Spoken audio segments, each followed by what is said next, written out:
in the following show do not necessarily represent those of this station or its sponsors.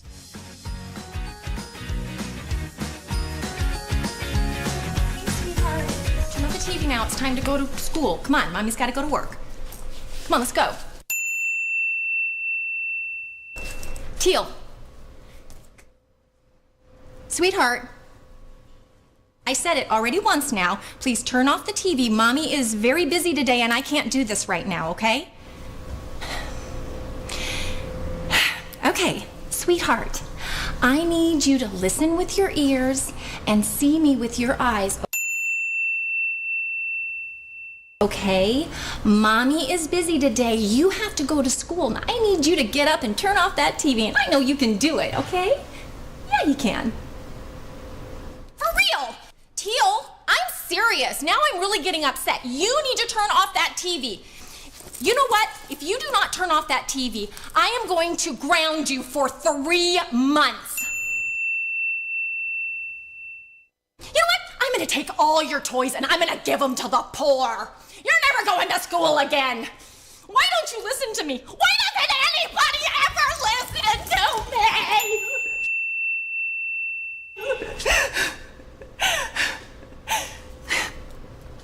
Teal, if you turn off the TV, I'll buy you a new Lego set. Ooh, it's a good deal.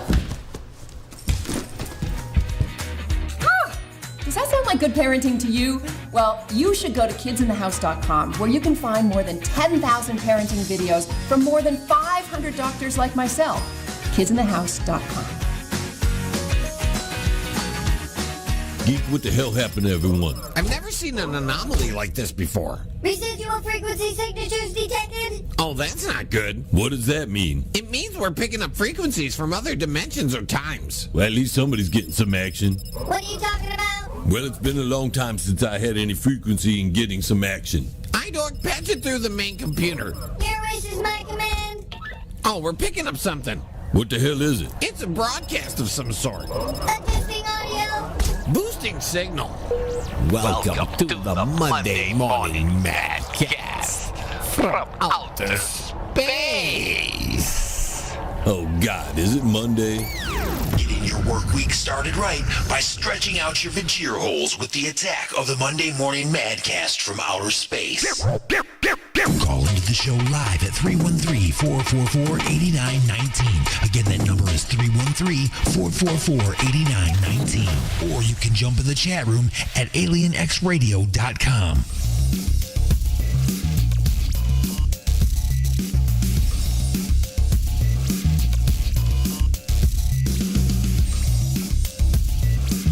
Thankfully, I ate before the show began.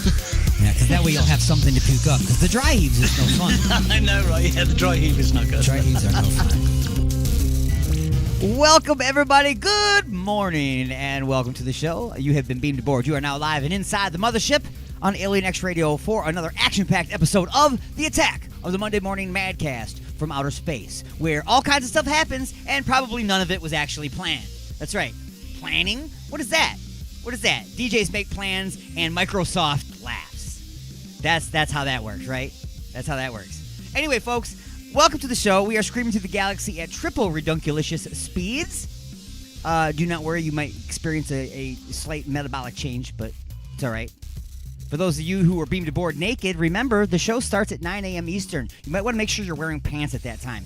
We can zone in on your biological signature, but we can't tell if you're dressed or not. Okay? So pay attention to the clock. Remember, now is now. Anyway, folks, I am Alien Stone. Welcome to the show. We're broadcasting to you live on Alien X Radio, Raw Talk Online, UG Media, the Lime City Radio Network, J. Parker Radio, United Talk Radio, Sword Radio, the Western Reserve Digital Radio Network, and the IRN Internet Radio Network. And in syndication replay around the world on stations like 920 WON The Apple, 24.7 The Stream, 97.1 KGSB FM Get Smashed Radio, WRFN 1025. WRPR Rat Pack Radio, United Sounds Choice Radio, Prodcore Radio, Pure Rock Radio, Good Talk Radio, Mile High Radio, and K89. Wherever it is that you're tuned, wherever it is that you are listening, I'm live on the air. You can give me a call at 1313-444-8919. That's the Alien X lines, 1-313-444-8919. Or maybe you use the Skype. Well, you can Skype me as well. AlienStone1. That's AlienStone and the number 1. Don't spell it out because you would be wrong. Coming up on the show today, music for your vajira holes, comedy for your soul, sports for whoever wants to hear sports. The Prospects will be bringing that to you. Classic episodes of Just a Few Questions, and a lot of mom stuff. It's the day after Mother's Day here on the Attack of the Monday Morning Madcast from Outer Space. Let's go ahead and start things the way we always do, with a bit of a history lesson. It's the Attack. Broadcasting directly into your brain. Let's take a look at this day in history.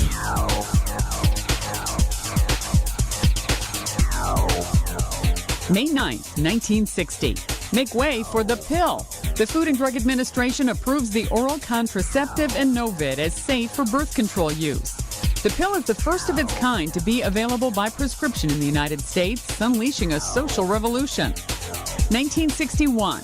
A blistering attack on American television by the head of the Federal Communications Commission. FCC Chairman Newton Minow condemns TV programming in a speech to the National Association of Broadcasters. Keep your eyes glued to that set until the station signs off. I can assure you that what you will observe is a vast wasteland. 1926. Americans Richard Byrd and Floyd Bennett become the first men to fly over the North Pole during a 15-and-a-half-hour flight. 1918. People know what to expect, and I'm going to do an interview. They know that maybe there'll be some questions that they are not going to be particularly happy with. Mike Wallace, one of the original correspondents on the CBS News magazine 60 Minutes, is born in Brookline, Massachusetts. And 1949, singer-songwriter Billy Joel, the piano man himself, is born in New York City. Today in history, May 9th, Sandy Kozel, The Associated Press. Wow. A little bit of history lesson there. We're all kind of caught up, and it just kind of dawned on me. Don't you think it's kind of funny that back in 1960, right around this time, is when the pill became available, like right around Mother's Day? Don't you think that's kind of funny? Maybe it's not funny to some people. I don't know. I think that's kind of funny. If you don't think it's funny, I don't know what to tell you. I think it's kind of funny. Anyway, right around Mother's Day, they came out with the pill. Anyway, music for your vajira holes right now. Cabaret from North of Never. More mom stuff on the way. And, of course, some punchlines coming up shortly. So enjoy. We're going out tonight. We're going out tonight.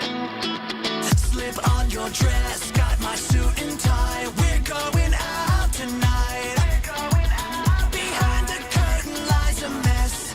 Depressed, overcome by the stress. This choreography has got me numb. What have we become?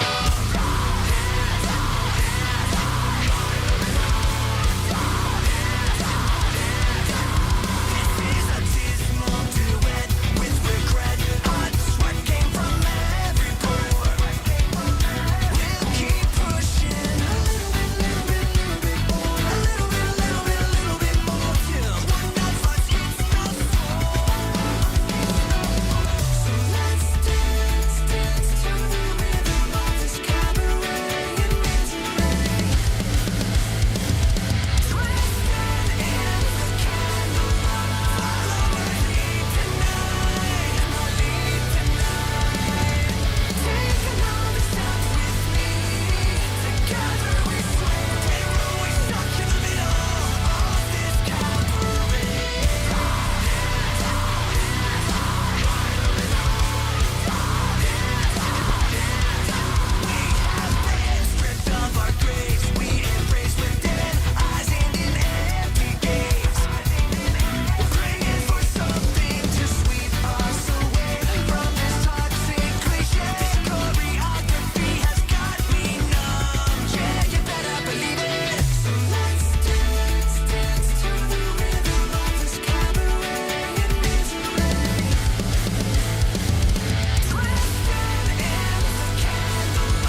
north of Never and Cabaret. It is time right now to reach on into the brand spanking new music bag. We haven't heard any of this stuff yet. That's right, I don't pre-listen to anything. I'm just going to reach in there and grab it and stick it all up in your face. Brand spanking new music from a band called Gone Savage. And Life in Black and White is the name of the tune. And we're going to check it out here without even, I don't know why I do this to myself sometimes. Maybe because the last song was from a band that made it on the airway the same way. You know what I'm saying? You know, I hate when I have something ready here and then I look away from the screen and then I can't find it again. There it is. Okay, well, when you reach in the bag, this is what happens. My mom always said life was like a box of chocolates. You never know what you're going to get.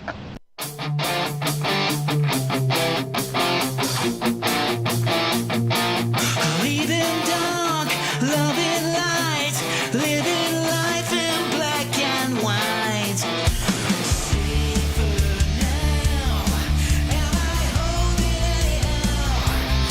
Without you, without place to be alone. And now, it's not hard to see what you do to me. Leaving dark, loving light, living life in black and white. Leaving dark, loving light, living life in black and white.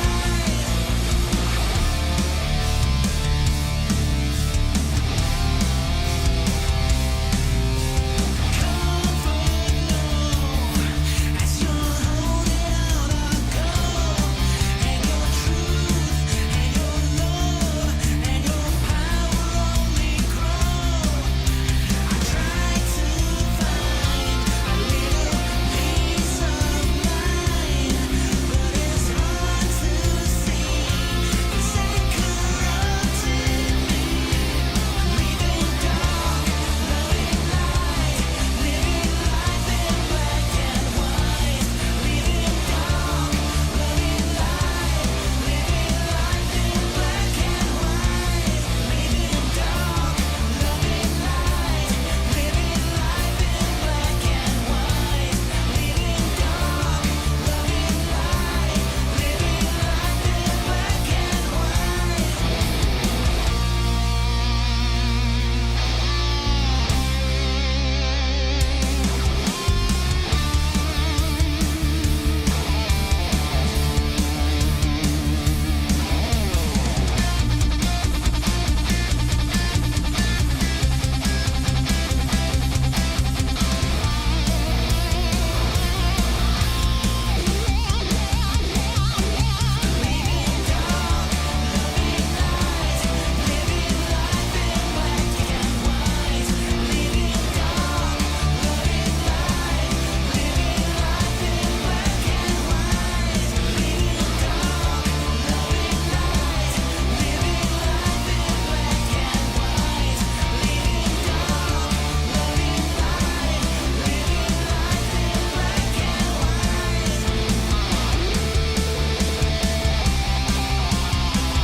I sat in a coffee shop and I drank half a cup of coffee before I noticed there was lipstick on the cup. And then I went to wipe it off with a napkin and there was wadded up gum and lipstick on the napkin.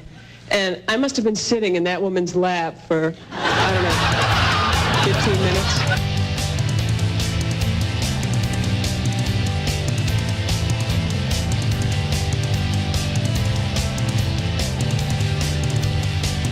Mom went to the store.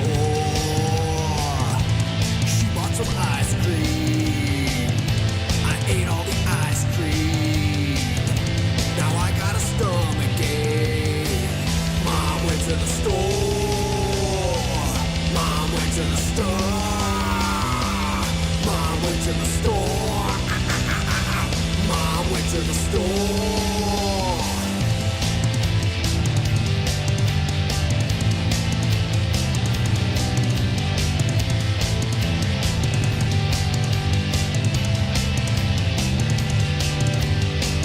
Mom went to the store. She bought some ice cream.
mom was over here earlier, and I humped her like a little bitch.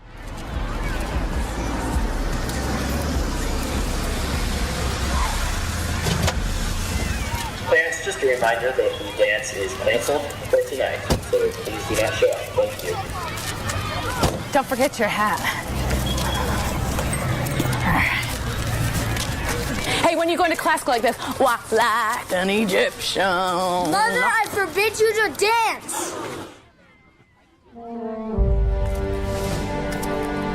There is a time for every purpose.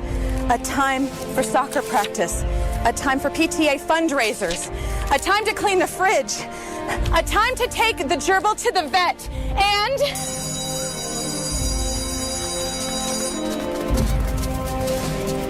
a time to dance.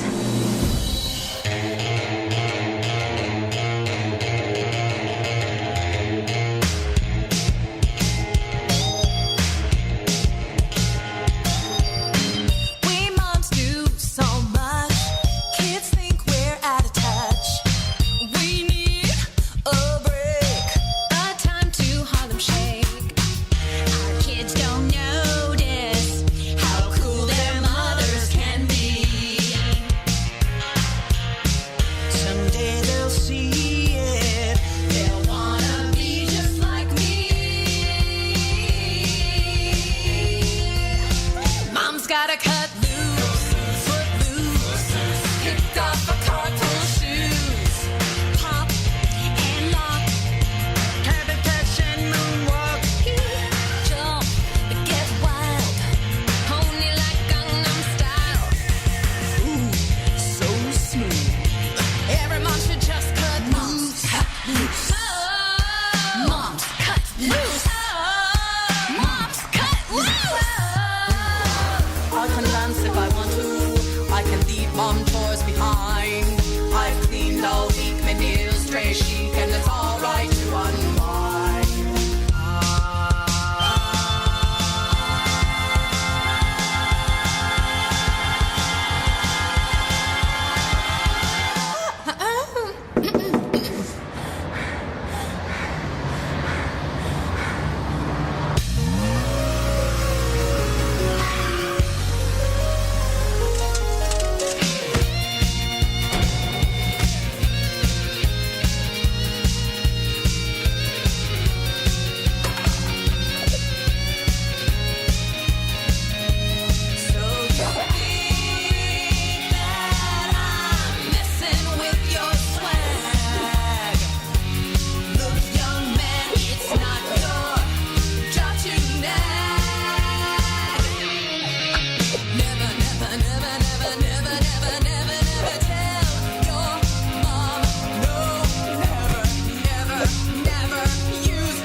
Shopping cart.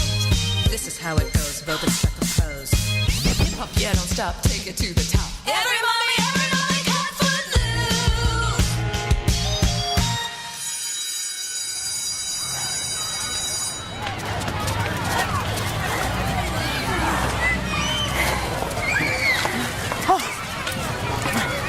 Mr. Red McCormick to the office, please. Mr. Red McCormick.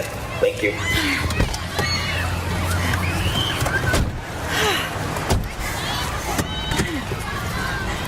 Nobody puts mommy in a corner. Resistance is futile. Probing is not allowed. Call into the show live at 313-444-8919. That's 313-444-8919. Or hang out in the chat room at alienxradio.com. You have been beamed aboard and you are now inside the mothership with Alien Stone. Am I the meanest? Alien Stone. Am I the prettiest? Alien Stone. Am I the baddest mofo low down around this town? Alien Stone. But who am I? Alien Stone. Who am I? Alien Stone. I can't hear you. Alien Stone. Shogun of Harlem.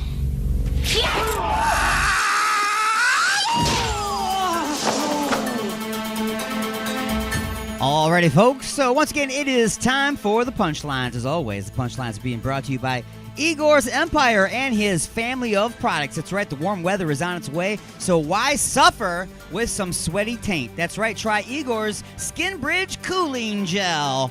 Just put on a nice, deep, thick layer and stay cool all day. Now with roll-on applicator. Also being brought to you by Papa Boner's Popcorn. It's all warm and buttery inside. Check them out online. Anyway, folks, it is now time for the punchlines. I'm speaking today about air travel, folks. Air travel! Finally, we can go out without a mask in the airplanes, right? Okay. Let's be honest. First of all, I mean, the entire time you've been flying your whole life, you've been in a tube with circulated air, breathing the same air everyone else is anyway. So, anyway, my point is, it has nothing to do with masks. Nothing at all. What I'm saying is that there's a lot more going on in the airline industry than the masks. There's a lot more going on than the air marshals. There's a lot more going on than the stewardesses bringing you your freaking peanuts. Okay? There's pilots in the airplane, right? Pilots are in the airplane. You would hope that the people flying the plane would be the most trained, the most highly skilled people on the aircraft, you would think, right? I mean, I don't really care if the flight attendant, I think that's what we're supposed to call them now, flight attendant, can't say stewardess, can't say steward, so you have to be flight attendant. Okay. But I don't really care if the flight attendant who brings me peanuts has a PhD or not. Really doesn't matter, does it? I don't care if, if the flight attendant has a degree in anything else. It doesn't matter. But I want the pilots to have a degree. I want the engineers that work on it, the mechanics and stuff, I want them to be highly trained and skilled. So how annoying would it be if you are flying across the ocean, okay? And halfway through your flight, here, pong. Ladies and gentlemen, the flight is turning around at this point. We must return to our original location in London. We apologize for the inconvenience. What? We've been flying all this time and all of a sudden we got to turn around and go back? What's going on?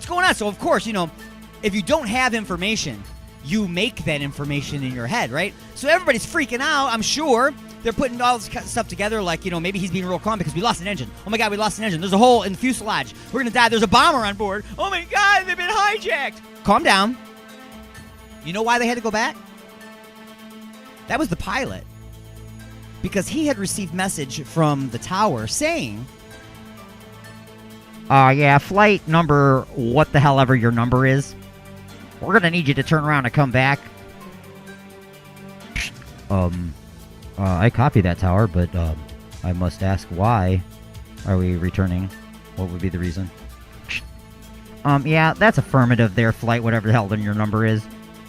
We're going to need you to come back because apparently your first officer has not completed his training.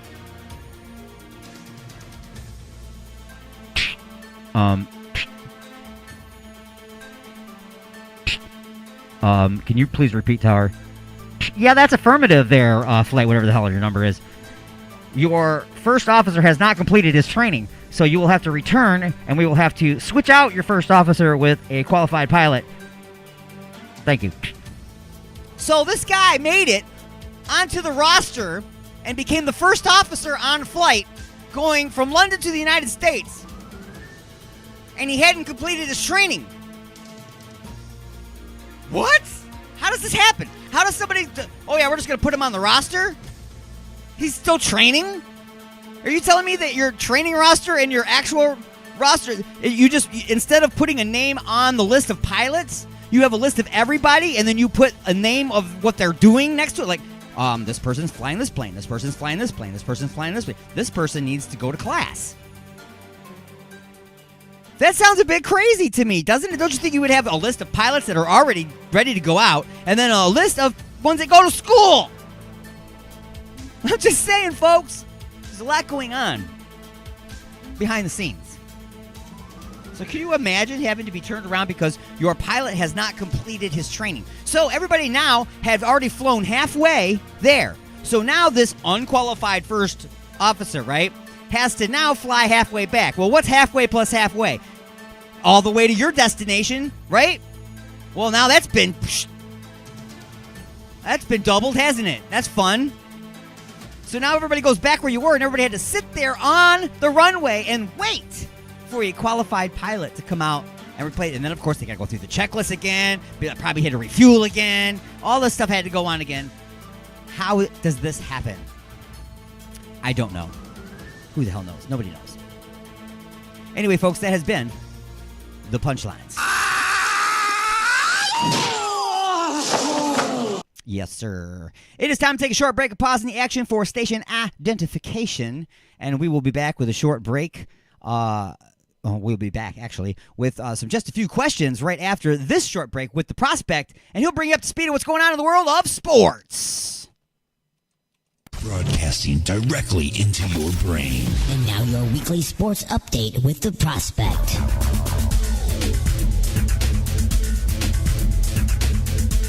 Welcome to an all-new weekly sports update with the prospect on Alien X Radio. Yes, I understand they're already new. I'm just running out of openings. UFC 274 was full of drama and excitement as new champions were crowned. Carla Esparza defeated Rose Namajunas by split decision to win the UFC strawweight title. The judges favored Esparza 2-1 over the former champion in a fight that was lackluster to say the least. Neither fighter took notable control of the bout at any point, showing lack of confidence in takedown attempt and ring control. Safe to say the front office won't be happy with how their fight ended. Also, Charles Oliveira won and lost at the same time in his fight against Justin Gaethje on Saturday. The lightweight fighter failed to make weight prior to the encounter, thus disqualifying him from winning the lightweight championship should he win. One rear naked choke submission in the first round later, and he becomes a champion without a title. It kind of makes for a good storyline, if the UFC actually did that sort of thing.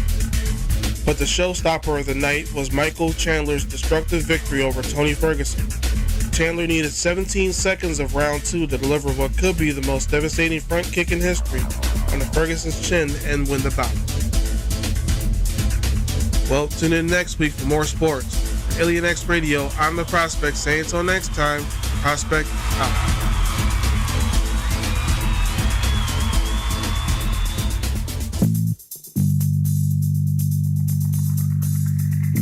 Oh, honey, what a wonderful surprise. A dozen roses and chocolates, a candlelit dinner, and now champagne and strawberries by the fire. You're so romantic. What do you say we get a little closer?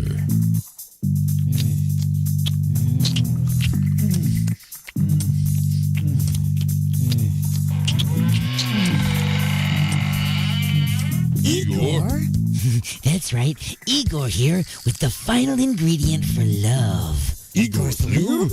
Nothing gets things moving and grooving like my lube, and it prevents chafing. Thanks, Igor. And don't forget, Igor's lube now comes in cherry, mint, and salmon flavor. Igor's Lube. Get some today and get some tomorrow. Broadcasting from the dark side of the moon. Alien X Radio. Resistance is futile.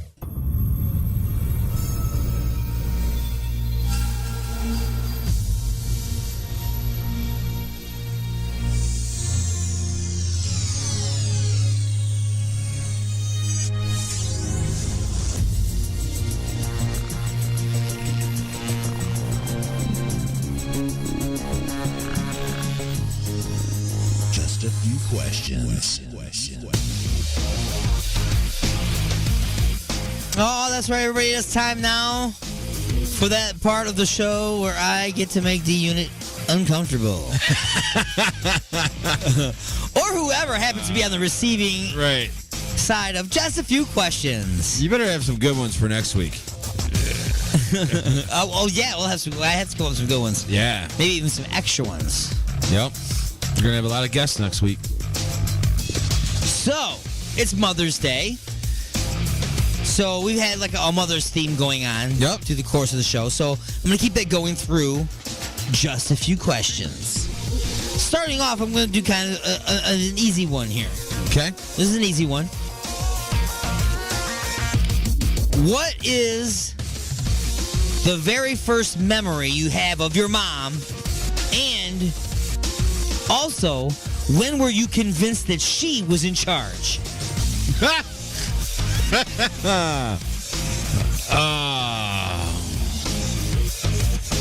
My very first memory of my mom. Yep. That's a good question.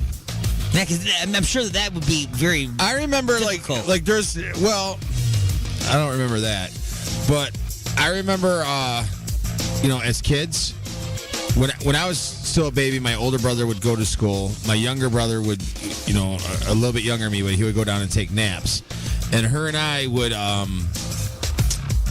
watch her soap operas together, because she was a stay-at-home mom at that time. So I remember we would eat, she would make tuna fish.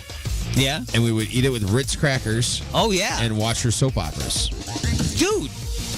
Those are my earliest. Are you sure that we didn't grow up together? I'm pretty sure. Tuna fish on Ritz crackers and soap operas. Yes. Give me a break. That's exactly. Yeah. Been there, done that. Yeah. Wow. The time when I knew her, when she was in charge. We used to have, like, when we were back, we were three boys, My parents got divorced when I was, pretty young, really young. And, we were three boys. So she had the Board of Corrections. Do you remember what that was? The Board of Corrections. Look out. The paddle. Yeah, and sure. they had like a little saying on there, and it had two kids bent, little pictures. Well, long story short, I mean, that was probably like a good quarter-inch, probably about a quarter-inch thick piece of wood, but she broke it. Oh, Split it down the center, hitting me in the ass with it. Wow. You were convinced at that moment. That pretty much time until I got to be a little bit more in high school and taller than her. Right. Once I got taller than her, I think I kind of tested the bounds of reality a little bit again. Yeah, so she still failed. Right. So don't get me wrong. Right. I still failed. That's a different question. I said first time, not the second time. Right. But, yeah, I think it was that time when we were kids, man. We knew. Good. All right. So question number two. Question number two is, what would be the most embarrassing moment for you as a kid?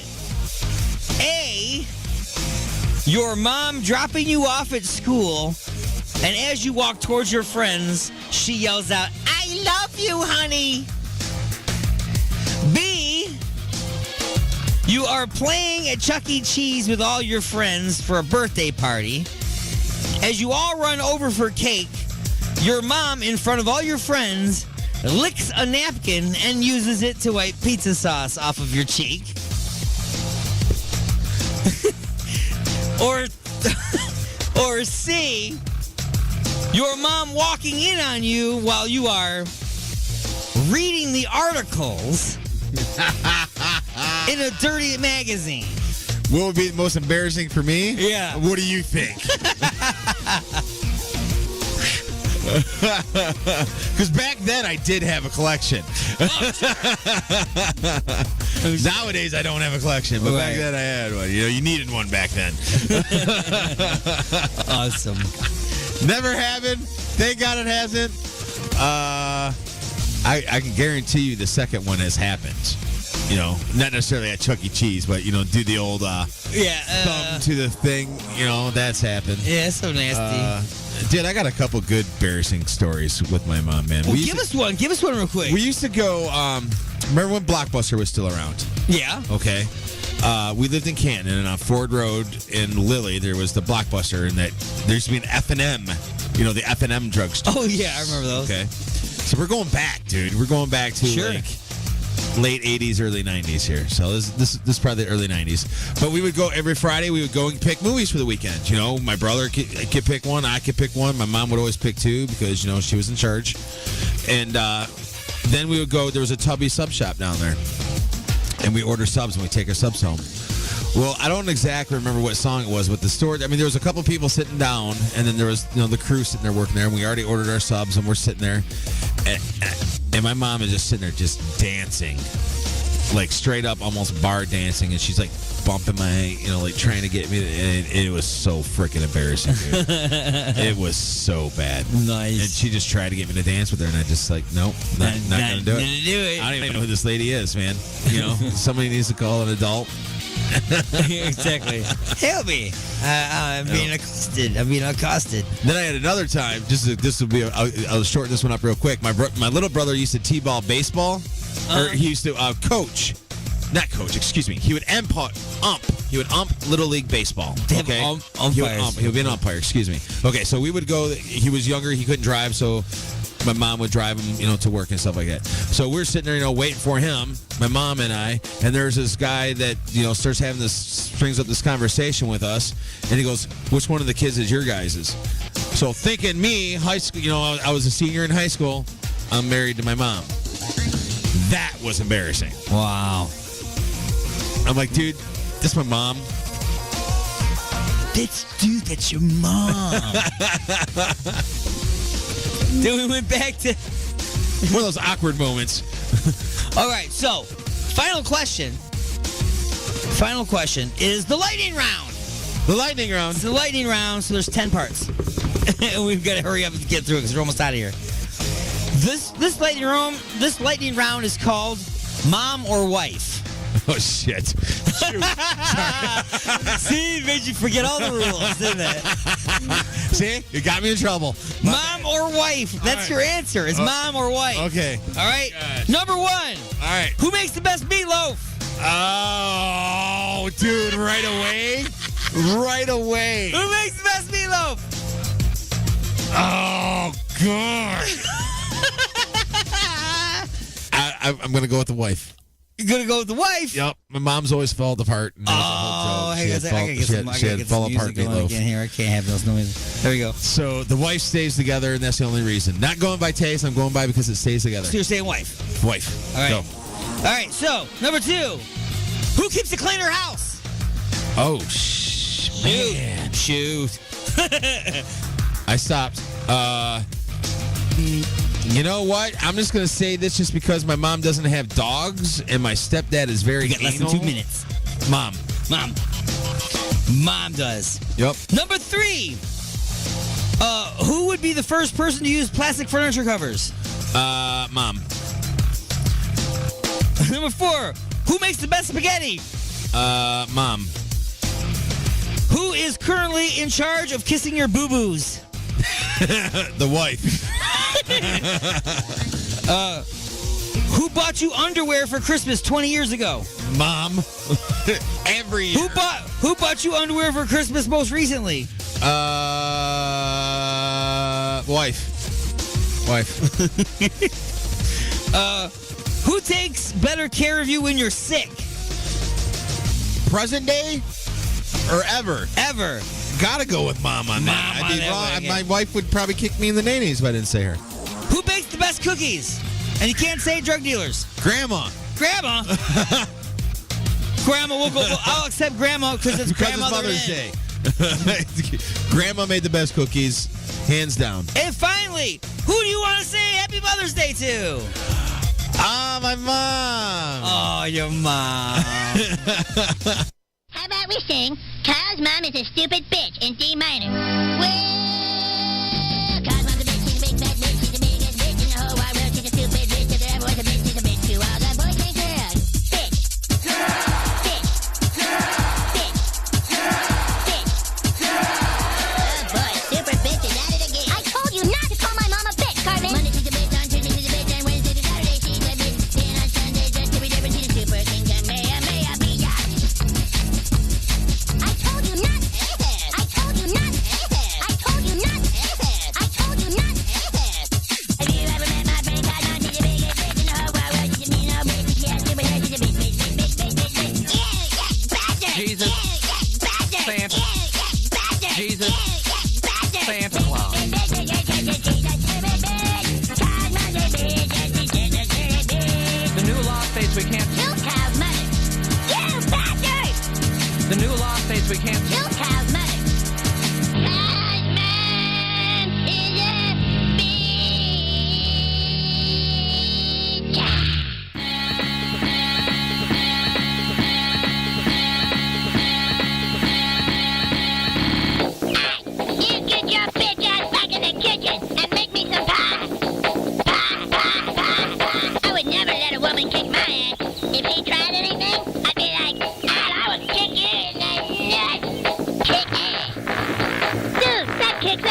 11 5 minutes ago.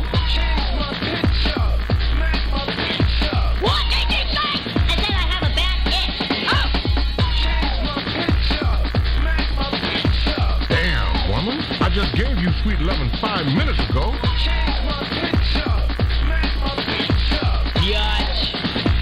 Biatch. Hey, Winnie. Shut your mouth and make baby. What did you say? Smack my bitch up. Yeah, if some sissy chick tried to kick my ass, I'd be all like, hey, listen, missy, why don't you go knit me a sweater before I slap you in the face? What did you say? I said I have a bad itch. Oh! You got something to say? Don't be a bitch. Call into the show at 313-444-8919. Here we go! Or you can jump in the chat room at alienxradio.com. Broadcasting from beyond planet chaos directly into your Vajir holes. It's the attack of the Monday Morning Madcast from outer space. The house is now on fire.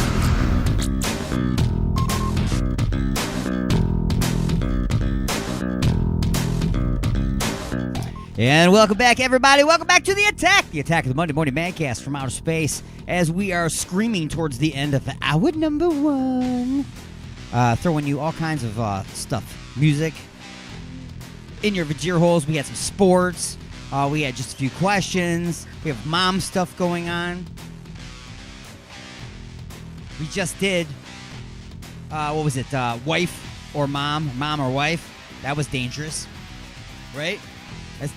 Sometimes there's just no way you're going to answer that and live. You know what I mean? That's a bad situation to be in. It's a trick question. It's a trap. It's a trap. It's a trap. I don't know. That's my best impression of the big-eyed fish beast, whatever he was. Anyway, folks, I'm going to do another just a few questions here as we round out hour number one. This one is from May 6th. 2018, so yeah, right around that same time frame. It's called Money or a Woman. Wow. Money or a woman. Hell of a decision to make, right? Anyway, we're going to round it out with that, and we'll be back with hour number 2 of the Attack of the Monday Morning Madcast from outer space right after this.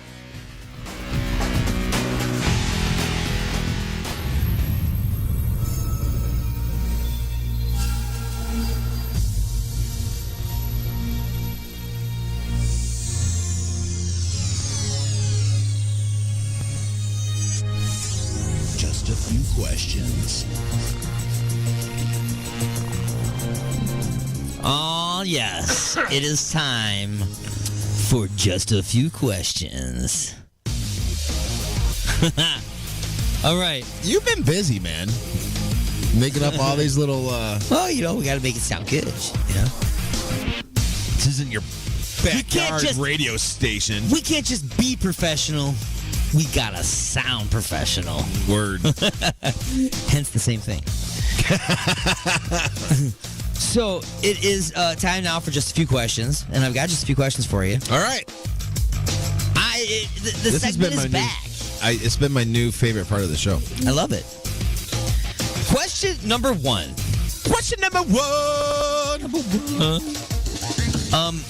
If you had to finalize your last will and testament now. Right now. There's 4 things here. A, who would get your musical instruments? Who would get your musical instruments? Who would you say, I bequeath these to thee? Oh, dude. See, that's a good question. You got to think about stuff like that. And obviously, this is the will, so you this hit stuff... by a bus. This could go to like many different people's, right? I mean, obviously. Yeah. In my will, I would probably have it worded that my wife obviously would get whatever that she would want to keep. Like I know specifically there would be a guitar that she would keep for her because she's got it tattooed on her. It's like one of the first expensive guitars that I bought myself. Okay, so it's not a cut and dry thing of like your instruments. It's like certain instruments. Yeah, certain things probably would go to certain people, to be 100% completely honest with you. I still got stuff that was Doc's that, you know, it's funny that you mentioned this question, man, because I actually got a book And I got stuff written down as far as Wow. Estimated value, what it's worth to me, and what you should get for it. And I have it written down for her on this stuff. Nice. So yeah, but long story short, we'll just do this. My wife would get stuff. Obviously, my son would get stuff. And then It's just the instruments we're talking about. Okay, Musical instruments. Yeah, and then Rob and Donnie and members of the band. Obviously, Dave. I would hope that she would be willing to give everybody who was a part of my musical upbringing as far as what's happened today a piece of. People go in order, but take just what you want. Don't take everything just because you can. Right. No, it would be this like, means something, so I'm taking that. Yeah, the rest of this exactly. is available now. Oh, Yeah. that means something to you. Oh, well, then here, because it's just this. I didn't even know what it was. I'm sure like the Chaos bass would go to Rob. Okay. Stuff like that. Certain guitars would go to Colin. Down to Colin because they were either Docs or one of my favorite ones or something. And then I'm sure she would keep one. So well, maybe the rest of this question will be a little easier. This one, of course, would be really easy for you. Who gets your house, car, and money? The wife, of course, and Colin. They split it up. Who gets your porn collection? I'm going to be 100% completely honest.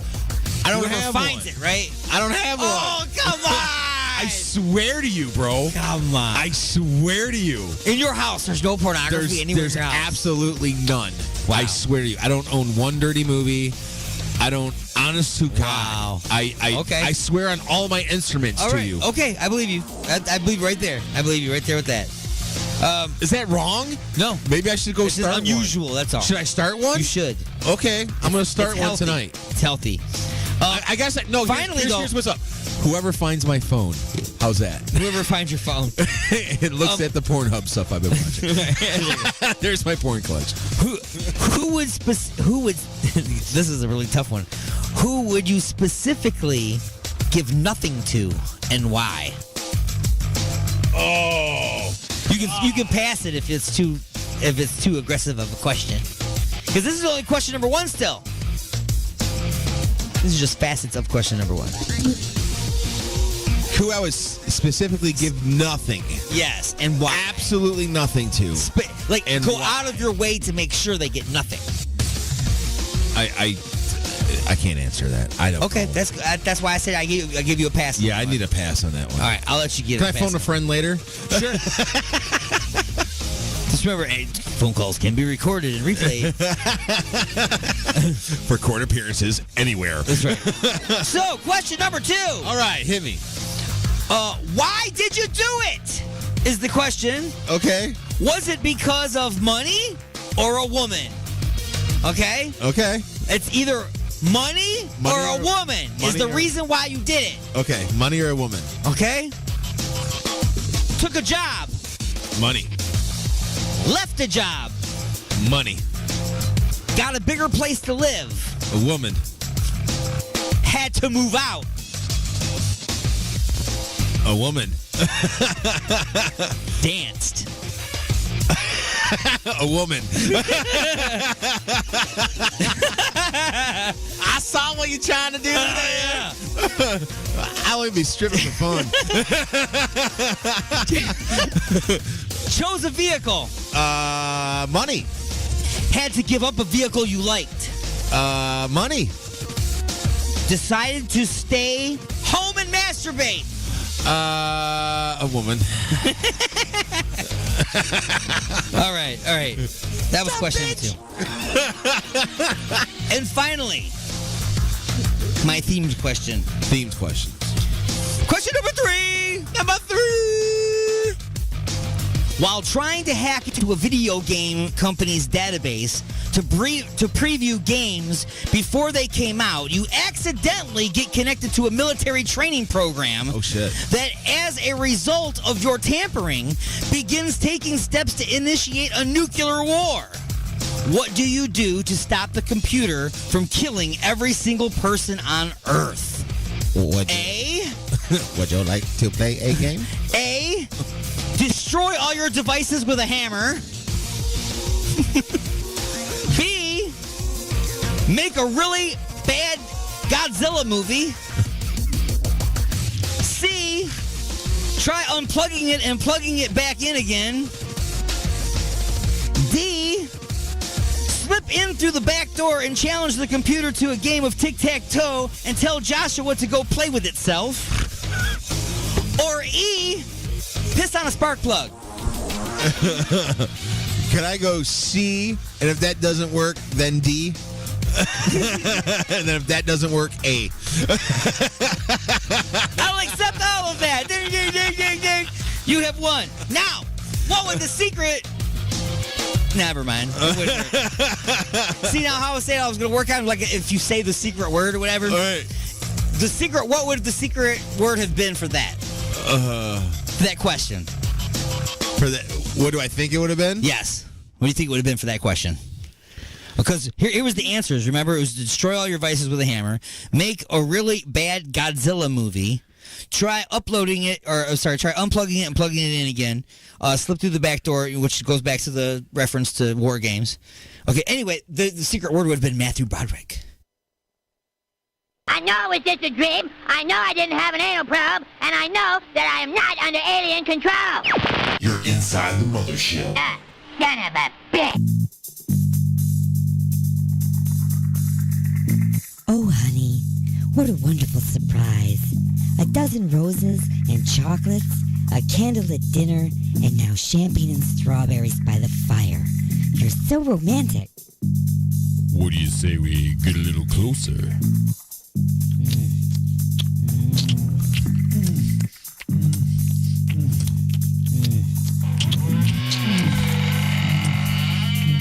Igor?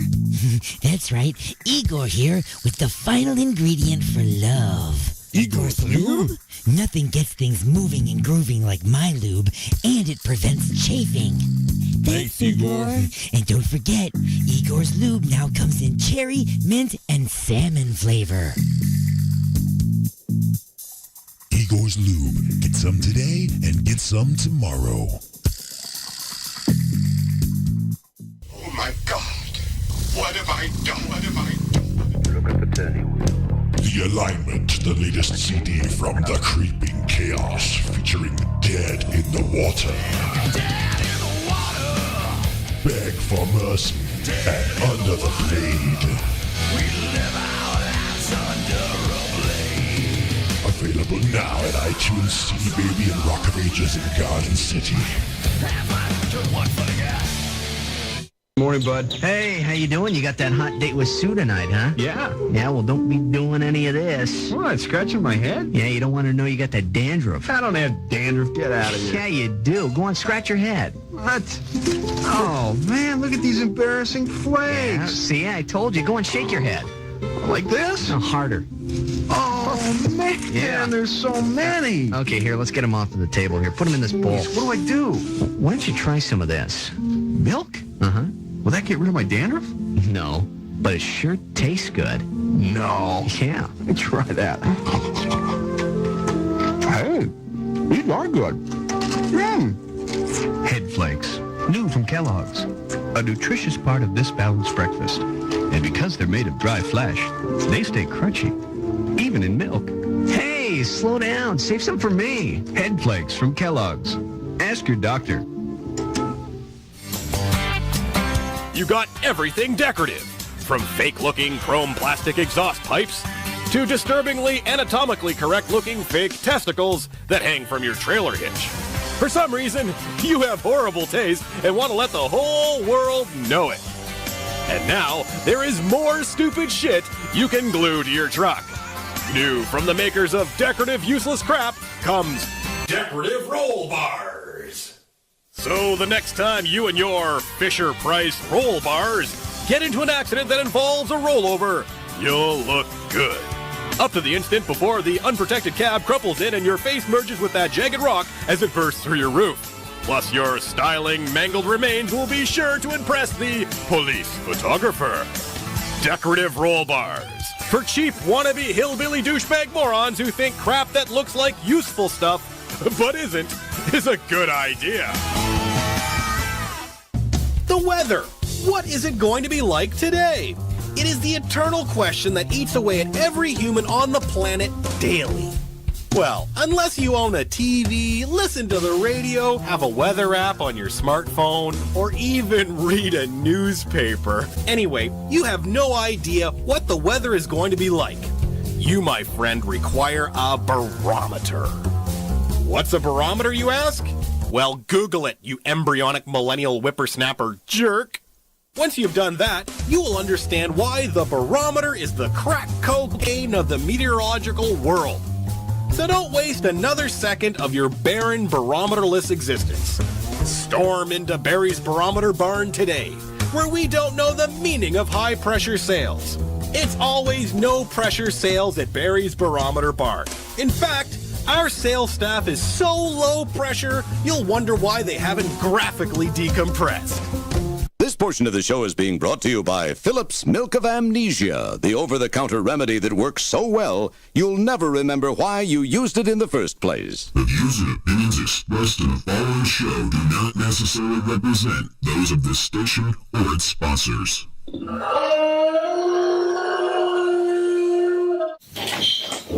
What do you need? Yeah, I know you don't feel good. I don't feel good either. No, I have the same cold that you have. I'm pretty sure you gave me this cold. I can't lay down in bed and pet your back. I have things I have to do. Let me get you some juice. You need Tylenol? I've already felt your head. You don't have a fever. I'm not checking your head again. You're perfectly fine. I will check your head one more time. Yeah, you still don't have a fever. I know that you feel like you're going to die, but you're not going to die. I will dig a hole, kick you into the hole, and cover you up. You just have a cold. I understand that you're achy. I am achy too. I'm doing laundry. No, you do not have the Ebola. I promise you, you do not have the Ebola. No, I don't think it's swine flu either. Nope, pretty sure it's just a cold. I don't really have that much empathy because I as well have the exact same cold you do, and I am doing laundry and dishes and dealing with the kid. You obviously need more rest due to the fact that you're a big baby man child. Right, I know, I'm a terrible wife. I hear ya. Can I go finish what I'm doing? Thank you. I'm vacuuming. What do you need? It's too loud. The vacuum is hurting your ears? You need soup. Of course you need soup. You need chicken soup. Obviously. Yes, because you don't feel well. Would you like me to check my purse for your balls so you can man up a bit? Okay, that's rude because you're sick. I should really be more compassionate. I know, but it's funny because I'm also just as sick. I'm gonna keep working. Yeah, okay. What? I don't think the bump that's on your foot is gangrene. I don't think you get gangrene from a cold. I'm pretty sure. You're violently ill. You could die at any moment. I understand, but I still have stuff to do. Because it'll be better for all of us if you're just unconscious. I love you too. Yeah.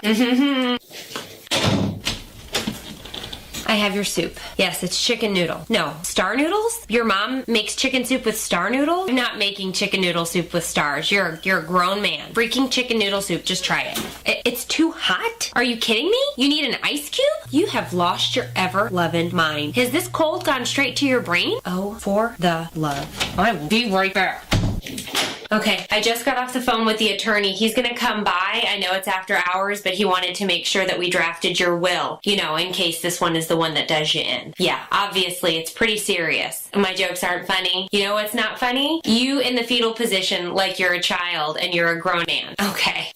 All right, I love you too, and I hope you feel better, but I'm gonna leave this time. I'm not coming back. Okay, enjoy the rest of your man cold. Report.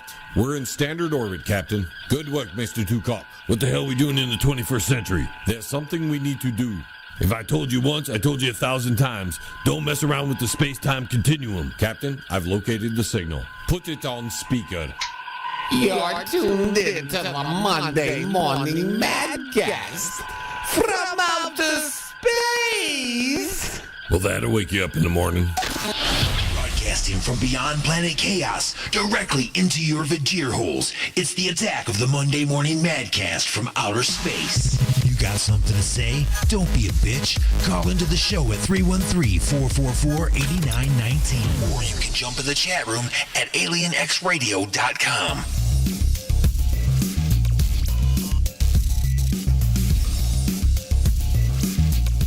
Welcome back, everybody. It's hour number 2 of the attack of the Monday Morning Madcast from outer space. I'm your host, Alien Stone. We're broadcasting live from inside the mothership as we scream to the galaxy at triple redunculous speeds.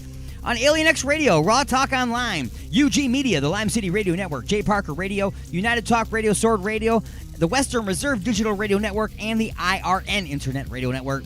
And in syndication and replay around the world on stations like 920 WON The Apple, 24.7 The Stream, 97.1 KGSB FM Get Smashed Radio, WRFN 1025, WRPR Rat Pack Radio, United Sounds Choice Radio, Pride Core Radio, Pure Rock Radio, Good Talk Radio, Mile High Radio, and K89. Wherever it is that you're tuned, wherever it is that you are listening, you can give me a call live on the Alien X lines. That's 1-313-444-8919, 1-313-444-8919. Or you can use Skype at AlienStone1. That's AlienStone and the number 1. Don't spell it out because you would be wrong. For those of you just now tuning in, you're tardy. Tardy means late. It's not the other thing. I wasn't calling you something else. Relax. We get things underway at 9 a.m. Eastern here on Mondays for the Attack of the Monday Morning Madcast from Outer Space. Also, don't forget to tune in on Sundays at 12 noon Eastern for Inside the Mothership, hosted by myself, D-Unit, and Sir Martin of Mad of UG Media. And yes, folks, it's a barrel of laughs, indeed.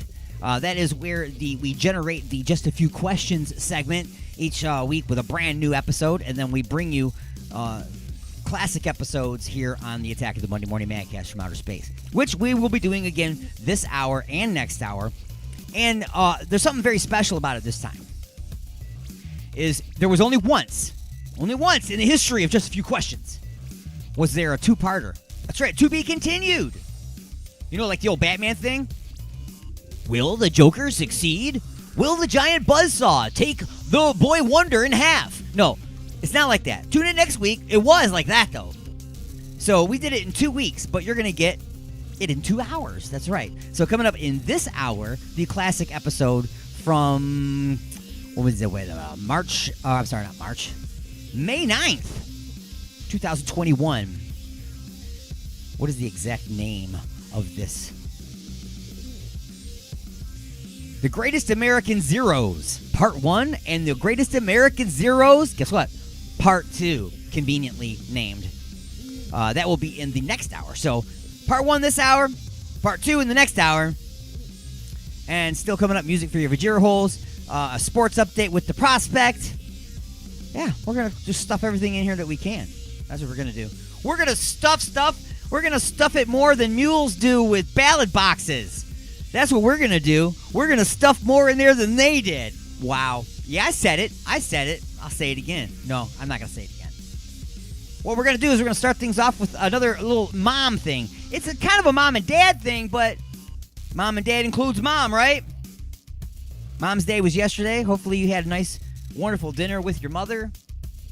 I often wondered, like on Mother's Day, obviously you get your mom, like you get her flowers or you get her a plant, and you know, of course now it's 2021. You probably got her a pot plant, and she was like, "Thanks, awesome." No, but you always get your mom something on Mother's Day, which in my opinion is, yeah, you should, you know. But I've always been confused by this. Why does your mom buy you a present on your birthday? Like you had anything to do with that, really? You were just kind of there. You were, you know, chilling out in this warm fluid, and you know. She went through all this horrific pain and screaming and all kinds of stuff going on, and then boom, you were there, right? Well, she did all the work. Don't you think on your birthday you owe her something? Like you need to take her someplace so she can relax and rest because you tore her up, is what I'm trying to tell you. Okay? For 9 months, she was miserable, and then for God knows what, 9 hours to 19 hours to 20 hours, who knows? Some people go like 30-some hours. Yeah, you should buy your mom something on your birthday. Anyway, let's start things off with a little mom and dad stuff. The mom and dad rap on the Attack of the Monday Morning Madcast from Outer Space. Don't make me count to 1, 2, 3. Yeah, it's the parent rap, y'all. We may spend most of our time chasing toddlers down, but we still know how to rock the hizzle. I don't even know what you just said. We used to be cool. Back in the day, back on the block, watching PG-13 movies, staying up way after dark. Then we had a couple shorties, and now we're really flossy. Cause now we be rolling with our own little posse in the minivan or in our little wagon. Let me throw it to moms, cause the little one is sagging. I used to bling it up, I used to dress real shoot. Now I accessorize the food that's already been chewed. And that's alright. I'm make this diaper bag look good when I'm walking through the mall trying to wrangle my brood. My PB&Js will set your world on fire. I could make you mac and cheese blindfolded on a wire. I'm wiping the doo-doo, kissing the boob, who's got them eyes in the back of my head. I see all you do, using your full name so you know I ain't playing. And that's why all my kiddos, they keep saying, Mom, she's the bomb. Rocking all night till the break of dawn. Cooking in peace so I'll grow up strong. Got my second seat belt if we crash head on. Dad, he's the man. Working real hard to support the clan. Traded in his Porsche for an old sedan. Raising those brows if we get out of hand. When it comes to Candyland, I'm a stone cold player. Helping out with the homework, I'm an algebra slayer. Wrestle car seats into place without spilling my mug. If I tuck you in at night, you'll be as snug as a bug. Then I'm off in the morning to make that cheese. You may not know this yet, but it doesn't grow on trees. Now mama, take it please. What? Take it. I'm dropping timers like the hot potty training on my tots. Washing all the pants and pots, tying little shoes and knots. Giving knowledge to your brain like if you're friendship off a train. You don't have to do the same, now get your toys out of the rain. I'm cleaning every spill, cutting coupons like a bill. If you need parental skill, now you know we are for real. You don't think our rhymes are ill, boy? Then you're grounded for a mill. Mom, she's legit. Making us chill when we pitch a fit. Telling us to share and never to hit. If you can't say something nice, put a sock in it. Dad, he's the guy. Never gets tired of playing I Spy. The constant barrage of kids asking why. And he always pretends he needs another tie. You know money doesn't grow on trees. Why buy the cow if the milk is free? This won't hurt you as much as it hurts me.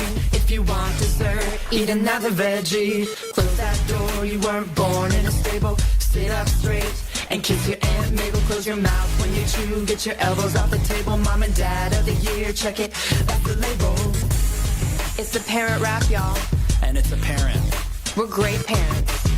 Mom and Daddy in the house. Mom and Daddy own the house. Mom and Daddy need to clean the house. Keep your hands to yourself, boy. Don't make me stop this beat. I'll do it. I'll pull this beat right over.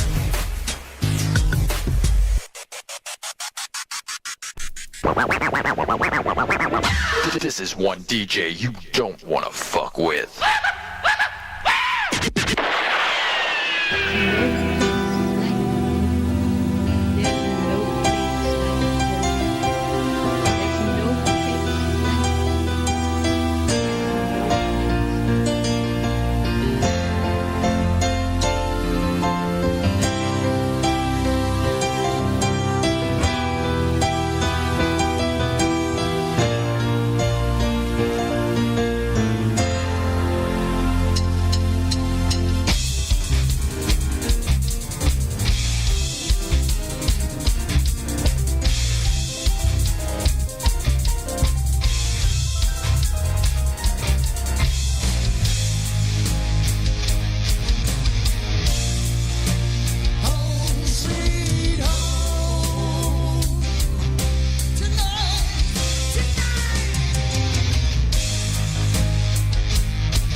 strength to run comes from the spaces in between. It's been a long, yeah, it's been a long time coming. But I feel so good, my Lord. Finally stop running. Said I feel so good, my Lord, to finally stop running.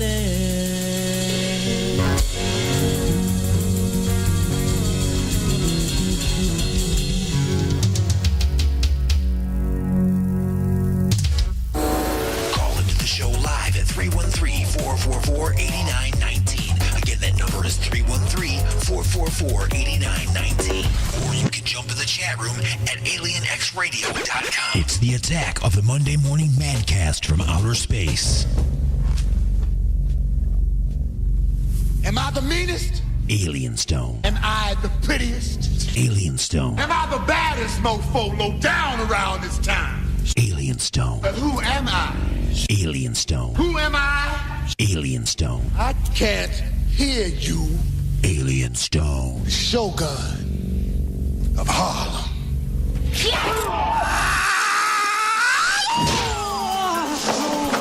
Alrighty, folks, it is once again time for the punchlines. As always, the punchlines are being brought to you by Igor's Empire, this family of products. Look for and like Igor's Lube on Facebook and at www.igorslube.com. Boy, times are getting kind of scary out there, folks.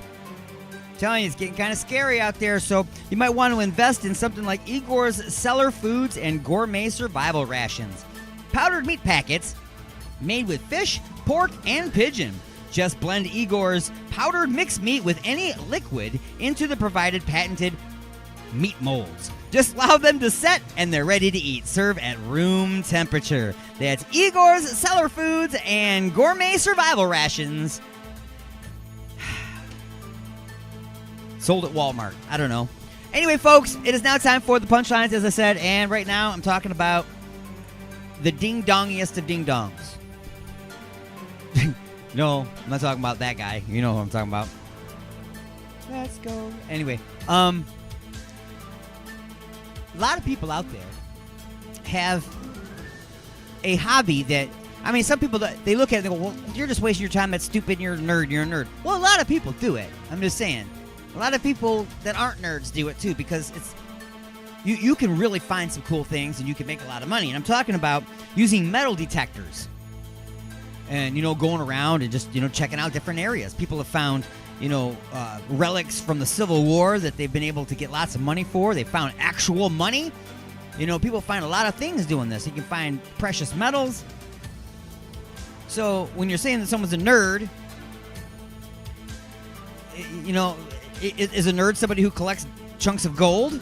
Is a nerd somebody who collects lots of money or finds stuff that they can sell for lots of money? I guess if he uses all that money to buy action figures, then yes. But no. What I'm talking about, though, is, it's usually a hobby, okay? It's not your main job. So it's not like you get up in the morning and you put on your uniform that you wear as your job as a metal detecting person that goes around, metal detecting and harvesting. I don't know what you call yourself, an earth extractor. What would that job be? I don't know. Your job every day is just to use the metal detector, find stuff, dig it up, and sell it on eBay. I don't know. So it's not like you have this uniform that you put on every day, right? So chances are you have another job. So maybe, just maybe, because you're working a lot, you don't have a lot of time to do your hobby, maybe you would do some of this on the way home from work. Right? So if you see somebody at the beach or out wherever and they got their metal detector out and they're going along and they're wearing a three-piece suit, that might be because they're on their way back from, maybe they're a stockbroker, maybe they're an accountant, or I don't know, whatever, why they would be wearing that suit. I'm sure that it's not because that's the uniform for a metal detecting earth extractor. Okay? But what if you're a mechanic or you work in a warehouse or a factory where they build lots of stuff? Then you might see a person at the side of the road wearing overalls, or maybe they're wearing the classic Dickies brand work clothes. Maybe you have some dirty, thick leather gloves. Maybe they're welders or something. Who knows? Maybe they work with steel. But they're out there because, they're looking for that big score, you know what I'm saying? So they can leave that job probably because they're tired of getting burned by metal and stuff like that. Anyway, so this guy, I'm putting the story together because it's fun that way. He stops on his way home from work to do some metal detecting. So he gets out his metal detector and he starts going. He gets a hit, right? Beep, beep. It's right there, right, man? It's right there. So he gets out his shovel and, they dig a little bit like that, and then they pull the dirt off to the side, and then they go over the dirt. He didn't find anything in the dirt that he just dug. So he stands up. He walks back over to the hole. He runs the thing. Beep, beep, beep. Okay, so he gets back down on his hands and knees again. Digs some more down into the dirt. Pulls the dirt over to the side. Kneels down over there. Nothing's in that dirt. Goes back over. Stands up next to the hole. Runs over the top. Beep, beep, beep. So he does this again and again and again and again and again. Until the guy digs a 12-foot deep hole. 12 feet deep. And he hasn't found a damn piece of metal yet. And every time he runs that metal detector, beep, beep, beep. Like, okay, you're already at a distance down there now where your metal detector wouldn't have gotten that far. So, what's that about, Ding Dong? Well, I'll tell you what it's about. On his way home from work, he forgot that it's a requirement of his job to wear steel-toe boots, my friends. So, the Ding Dong metal detecting earth extractor extraordinaire / welder on his way home from work was metal detecting his own freaking toes and didn't realize until he had dug himself into the bottom of a 12-foot hole. That's right, sir. You are the weakest link, and you are a ding-dong. Frankly, sir, you're an idiot. And that has been the punchlines for this hour. There's a short break, a pause in the action for station identification. We'll be back after this short break and a sports review from the Prospect right here on the Attack, the Monday Morning Madcast from outer space. Broadcasting directly into your brain. And now your weekly sports update with the Prospect.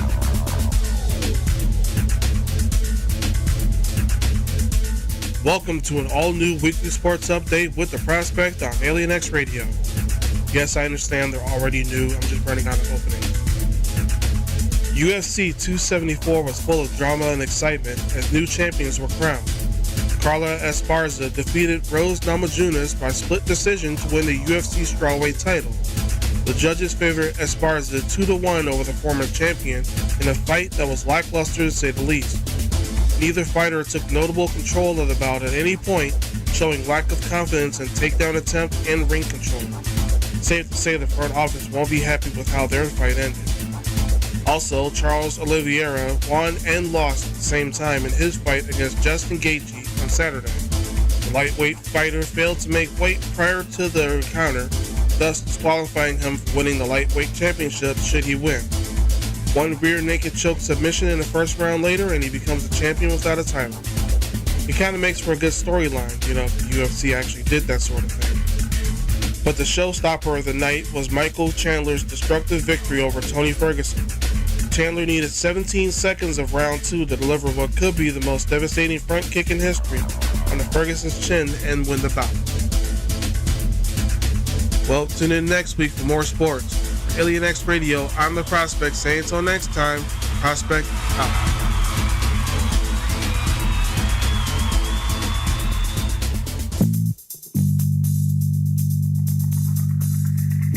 Oh, honey, what a wonderful surprise. A dozen roses and chocolates, a candlelit dinner, and now champagne and strawberries by the fire. You're so romantic. What do you say we get a little closer?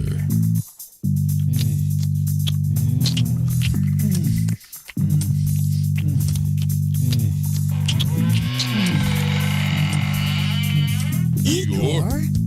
That's right, Igor here with the final ingredient for love. Igor's lube? Nothing gets things moving and grooving like my lube, and it prevents chafing. Thanks, Igor. And don't forget, Igor's Lube now comes in cherry, mint, and salmon flavor. Igor's Lube. Get some today and get some tomorrow. Broadcasting from the dark side of the moon. Alien X Radio. Resistance is futile.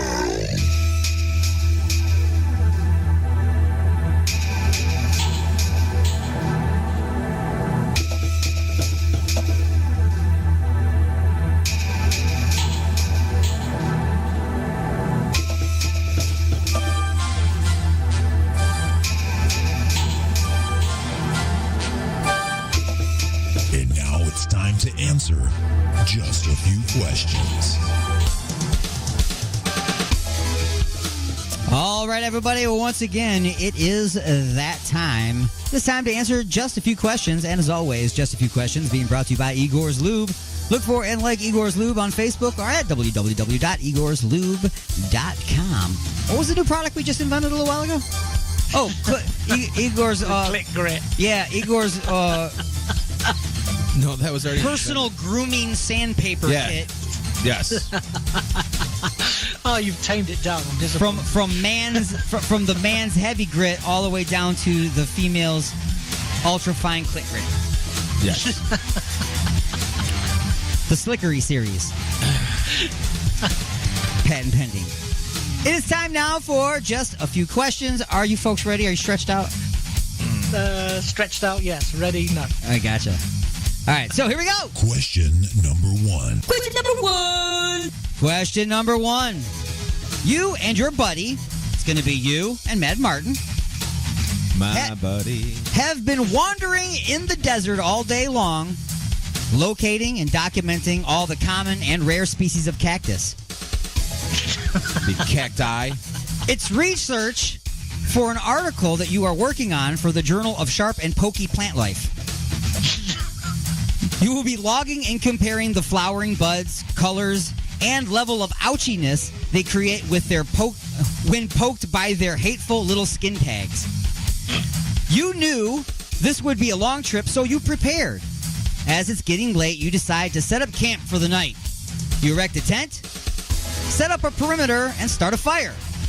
After filling up on the traditional camping food, franks and beans with truffles and a nice Chianti sauce, you turn in for the night.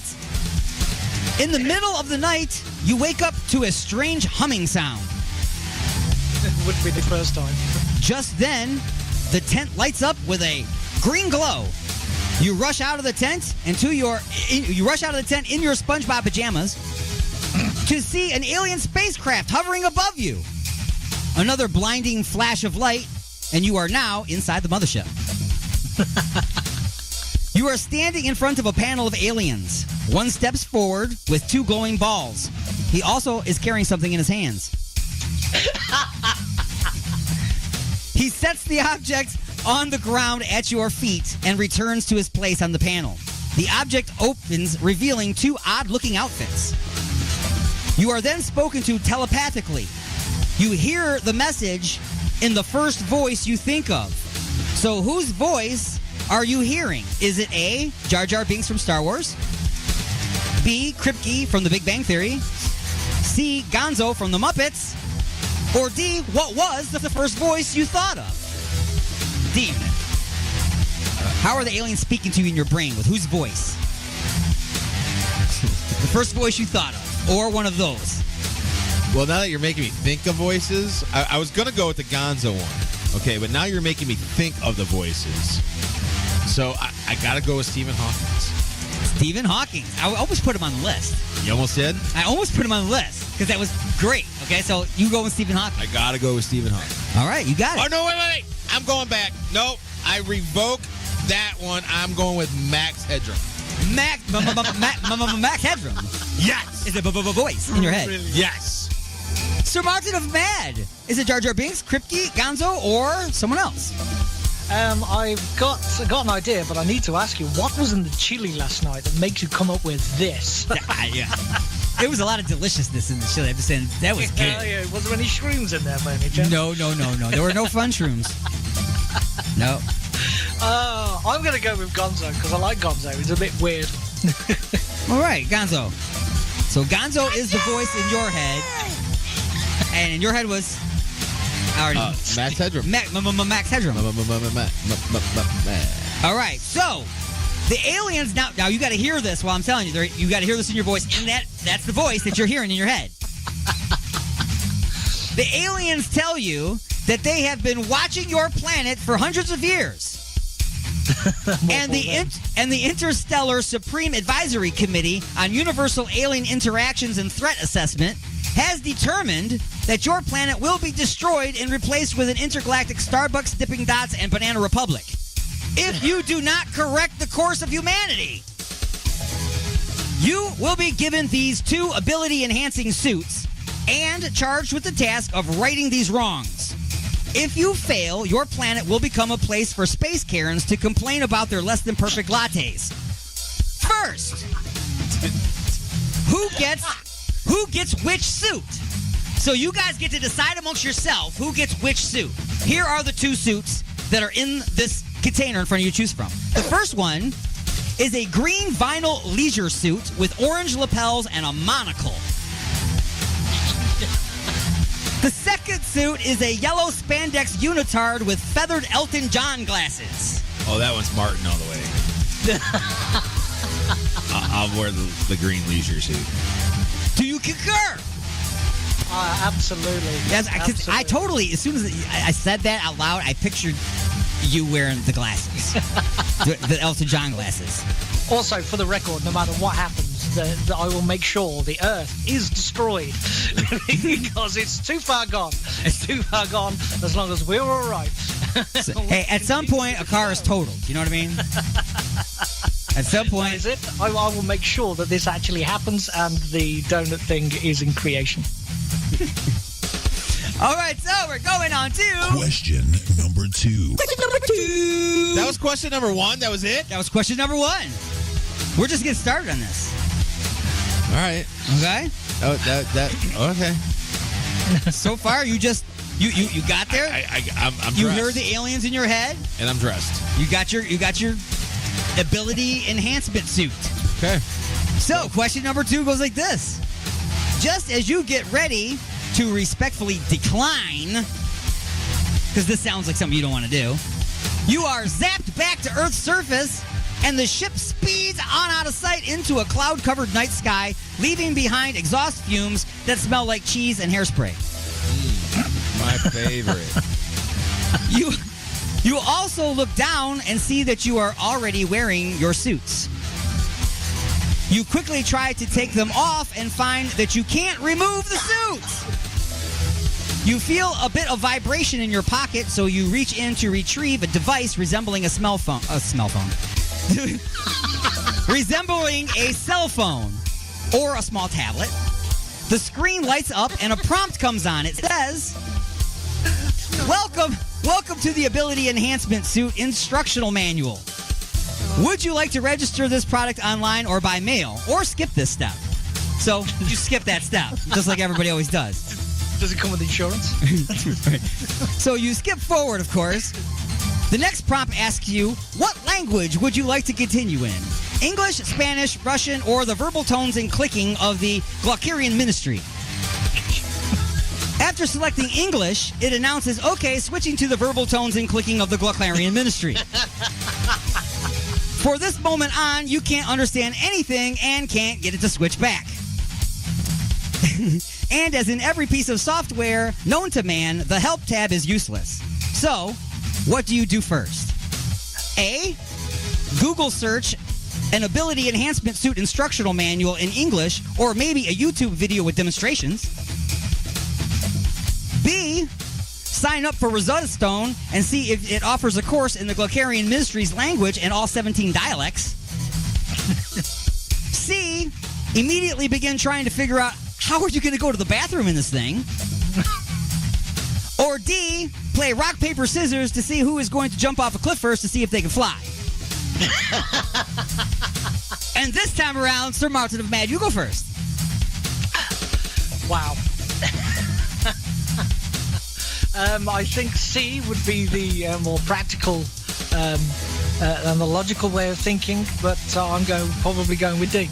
You're going to go with D. You're going to play rock, paper, scissors to see who's going to jump off the cliff first, see who can fly. Yeah, why not? All right, okay. All right, so, you did a D. I want to know who's going to fly, too. You want to know who's going to... Oh, by the way... Oh, I know I just said by the way, but there is a new segment, a new thing here called, Oh, by the way... And that will usually come up after you make an answer. Okay? Okay. So there is also a wild card on this one that I forgot to mention. So. Oh. So then I'm going to go with the wild card. You're going to go with the wild card answer. Okay. So, Mad Martin is going to jump off the cliff. I hope he can fly. I hope he can too. So can I got way too many people. I believe I can fly. But here's what the wild card answer is. Play rock, paper, scissors to see who will kick who in the nuts to see if it still hurts.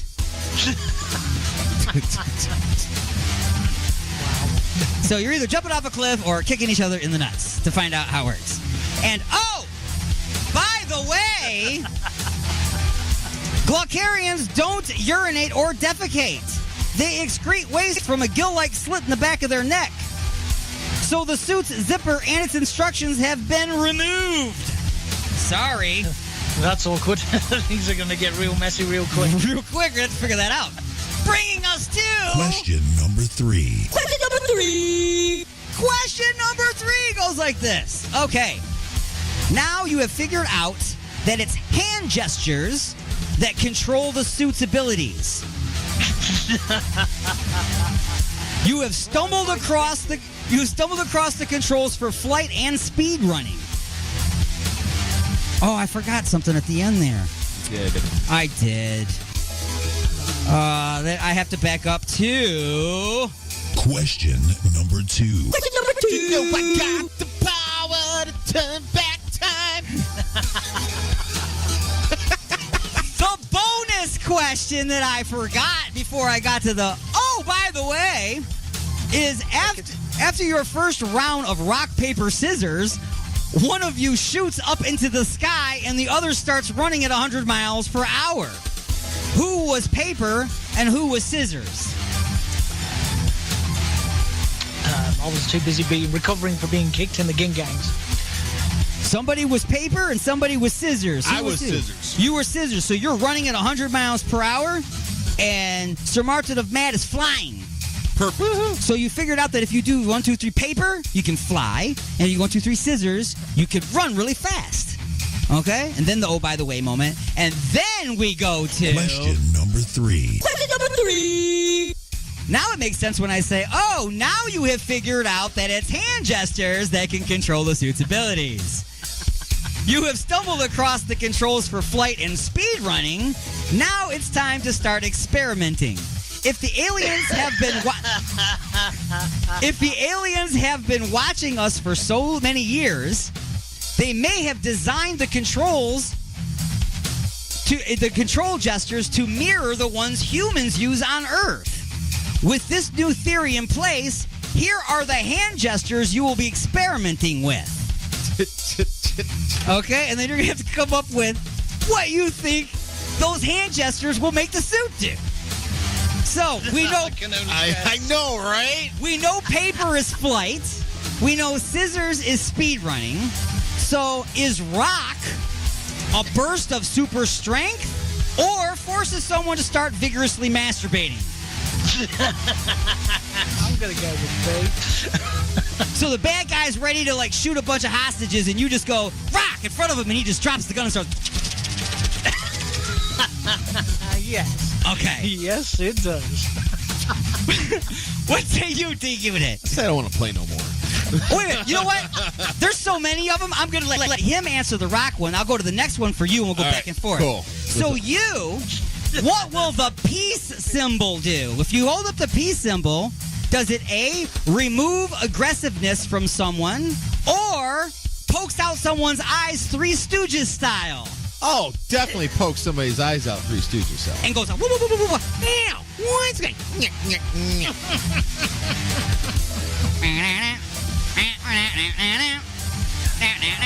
anyway. Emo! Look at these fingers. His eyes are on his head. Sir Martin of Mad. What would it control if you put thumbs up? Will it levitate objects? Or mind control? What? Levitates objects? Okay, so it levitates objects. Or it mind controls your sex partner into upgrading from a 69 to a 71. Definitely B. Mind control. Love it, love it. Sir Unit of D. The talk to the hand. When you put up the talk to the hand thing, that symbol, does it place a force field in front of you? Or does it filter out unwanted verbal diarrhea and trash talk? So he starts going blah blah, and you just go and it goes wah wah wah wah wah wah wah. That's all you hear. I feel like the force field would be beneficial to both, like keeping them away and keeping them from talking. So I'm gonna go with the force field. You're gonna go with the force field. Yeah. All right. Blah blah blah. Because then you can just. I don't know. Is there an earmuff gesture? Yeah, that's something else. Right, exactly.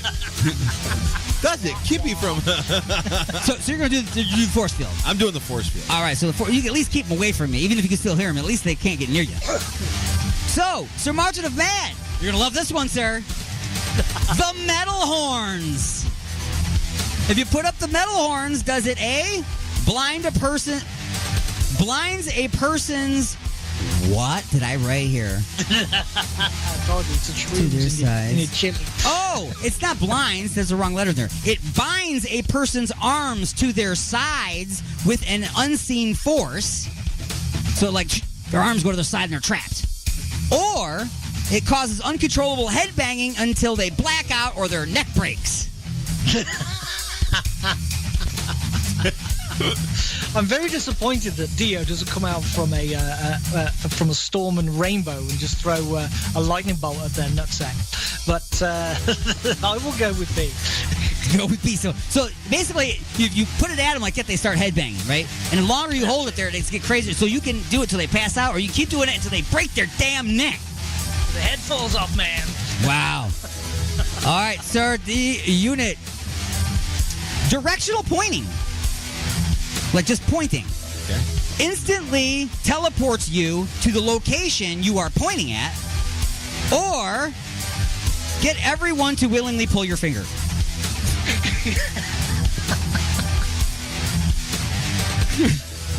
Come on, B. Don't let the side down. As soon as you put your finger out, everybody's like, okay, immediately. Sure. Or you point to the corner and bam, you're in the corner. I want to go with the pointing to the corner. Bam, I'm in the corner. That's kind of a cool idea. You know what I'm saying? That I'm thinking, whole, social distancing thing. I don't want many people touching it. And could you point at a picture of like the Bahamas? Right. That'd be cool. Unless you get in the picture, then that'd be sucking. That would. Right. Sir Martin of Mad, this one's yours. The Spock symbol. Doing that Spock symbol. It turns bullies into nerds, or it just annoys people that can't do that without using their other hand to pull their fingers together and do it manually. Yeah. Which one? Turns bullies into nerds, or just annoys people that can't do it themselves? Normally it would do that. Does that anyway. So I'm going to go with turning bullies into nerds. Cool. That's boom. And they become a nerd. And finally, the unit, the middle finger. Make someone realize the absurdity of their own ideas and actions, or makes everyone else aware of that person's absurd ideas and actions. Ooh. Makes everybody else. Yes, sir. I like that.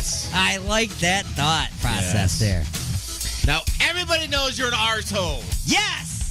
That's what I'm talking about. And there's a bonus question. A boner question. What?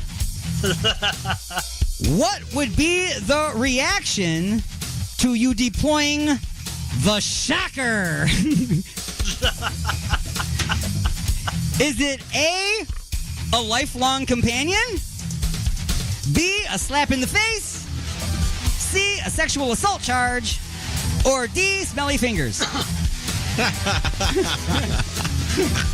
Sir Martin and Bad, you go first. Oh, man. The shocker.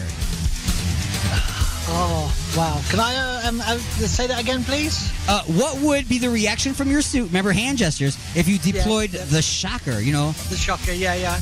Okay, would you get a lifelong companion, a slap in the face, a sexual assault charge, or smelly fingers? All of the above. I had not thought of all of the above, but you can do that. You get all of the above. How about just the smelly fingers? Just the smelly fingers. So you just do that like that, and they immediately smell like that. So you can just, depending, like, I guess two-tone smell. Yeah, gotcha. It's like Neapolitan. Two-tone smell. Now, folks. Sweet and sour. Before we get to lightning strikes, this is that thing I said I'm going to do something I've never done before. Listen to this. Will planet Earth be turned into a mini-mall space station? Will our heroes save us from ourselves? And will they ever figure out how to go to the bathroom? Tune in next week for the exciting conclusion of The Greatest American Zeros. There's a part 2, folks. You are just now ready to start your mission. Oh, wow. Oh, wow. Are we going to have to remember our answers? I'll remember your answers. Well, where's the fun of that? Maybe we'll play part 1. Notes. We'll play part 1 and then go into doing part 2 live. Okay. Now that brings us to lightning strikes. What was Ralph's last name on The Greatest American Hero? He was the main character on The Greatest American Hero. His name was Ralph what? Either of you. I got nothing. No idea. I have no knowledge of this show at all. His name was Ralph Hinckley. Number 2. Is this... If this character's first name was John, what former American president might he try to assassinate?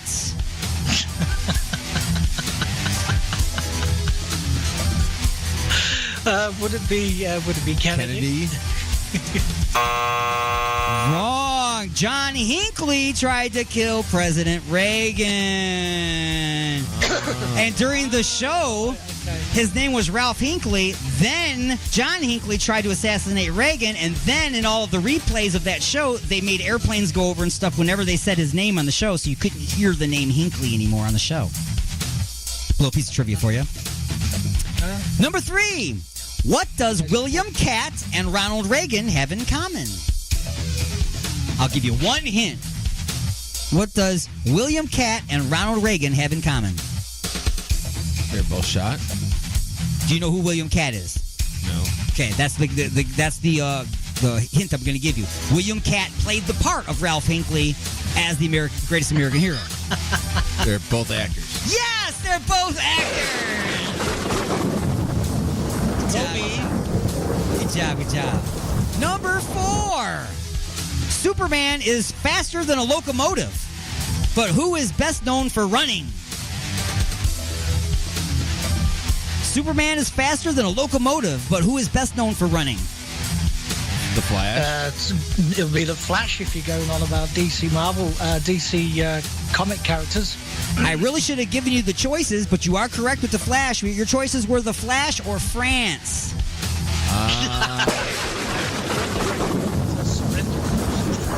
Same thing as running. I was also going to say the $6 Million Man. Oh, yeah. I'd have had to accept that. I'd have had to accept it. Number 5. The Greatest American Hero was one of the first TV shows to push the FCC censors with what word? Ass. You say ass? What you say, Mad Martin? I don't know. I have no idea of this show.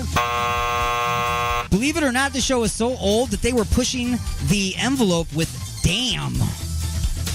Really? Television still at that point wasn't even using damn. Every time he would crash land, he would be off camera and you'd hear him go, damn, and stand back up. It was like the first time. I'm going to play the British card here and go, huh? Huh?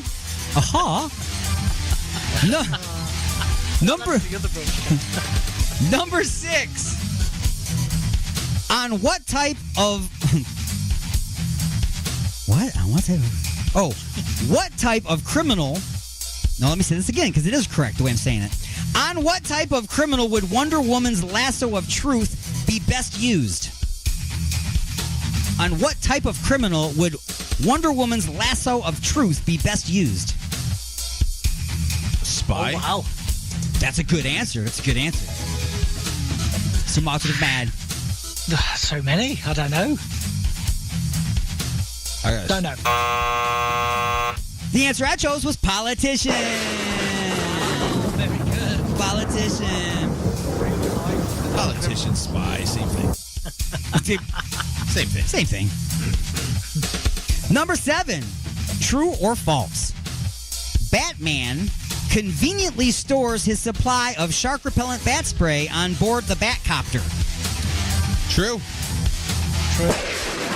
That is absolutely true. It's right next to the Stingray repellent, and he's got a couple other repellents all there. Nice big giant cans. They look like Aquanet, but then they have the other thing on there. Aquanet. And then they got red on. Yep. Yeah. So, number 8. Cape or no cape?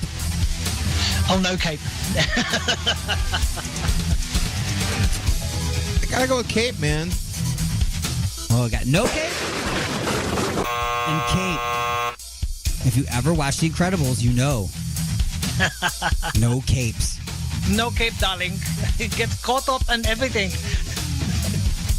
It sucks so many superheroes into turbines and stuff, man. It gets in their way. They can't see. The cape gets in their face. They all have one. Capes are bad. Nope, not The Incredibles. Greatest American Hero had one. Yeah, and look, he crashed all over the place. And his cape was short, too. His I cape mean, didn't even go past Evil his belt. Knievel had a cape, bro. And his didn't even go past the middle of his back.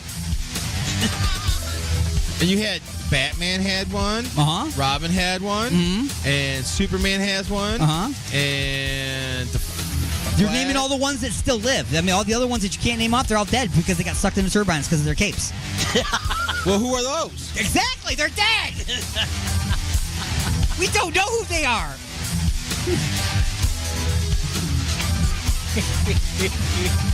Bringing us to number 9. In order to be considered a supervillain, can one simply do things in a dastardly manner, or does it also require them to be diabolical? Oh, gotta be diabolical. Oh, always has to be diabolical. Absolutely. You can't just be a douche. You gotta be clever and evil and a douche. So yeah, you gotta be diabolically dastardly to be a supervillain. And finally, number 10, what is a bigger mystery? How to go to the bathroom in your suits, or how to use the 3 seashells from the movie Demolition Man? 3 seashells. I've never seen the movie, so I'll go with the seashells.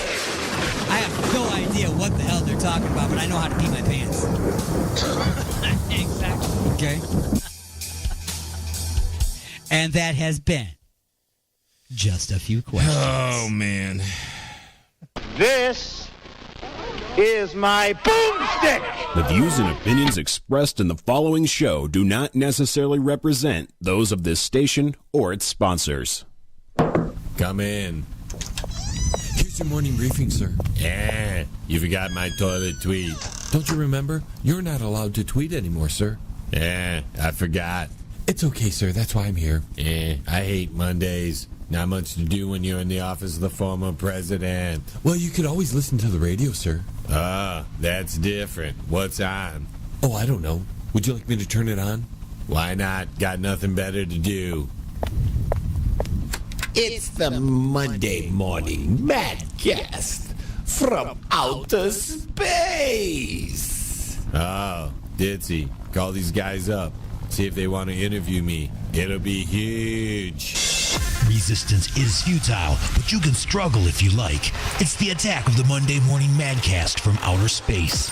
You got something to say? Say it, bucko. Call into the show live at 313-444-8919. Again, that number is 313-444-8919.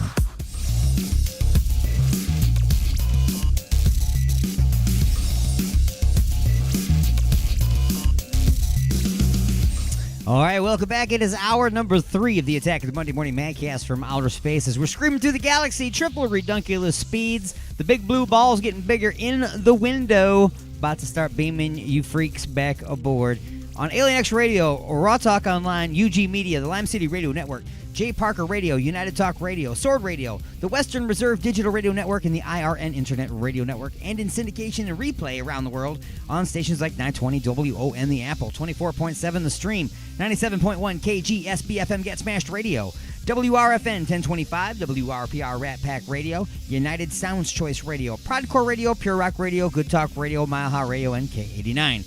Wherever it is that you are tuned, wherever it is that you are listening, the Alien X lines are open. You give me a call at 1313-444-8919. That's 1313-444-8919. Or Skype me at AlienStone1. That's AlienStone and the number 1. Don't spell it out because you would be wrong. For those of you just tuning in, you are late. We get things underway at 9 a.m. Eastern here for the Attack of the Monday Morning Mancast from outer space. Yes, I'm talking to you over there in Port Richey, Florida, who just tuned in. You missed the first 2 hours, man. You missed the first half of just a few questions, the greatest American zeros. So you're going to have to, like, in your mind, imagine what happened to get to the point where we will be at the end of this hour when we play part 2.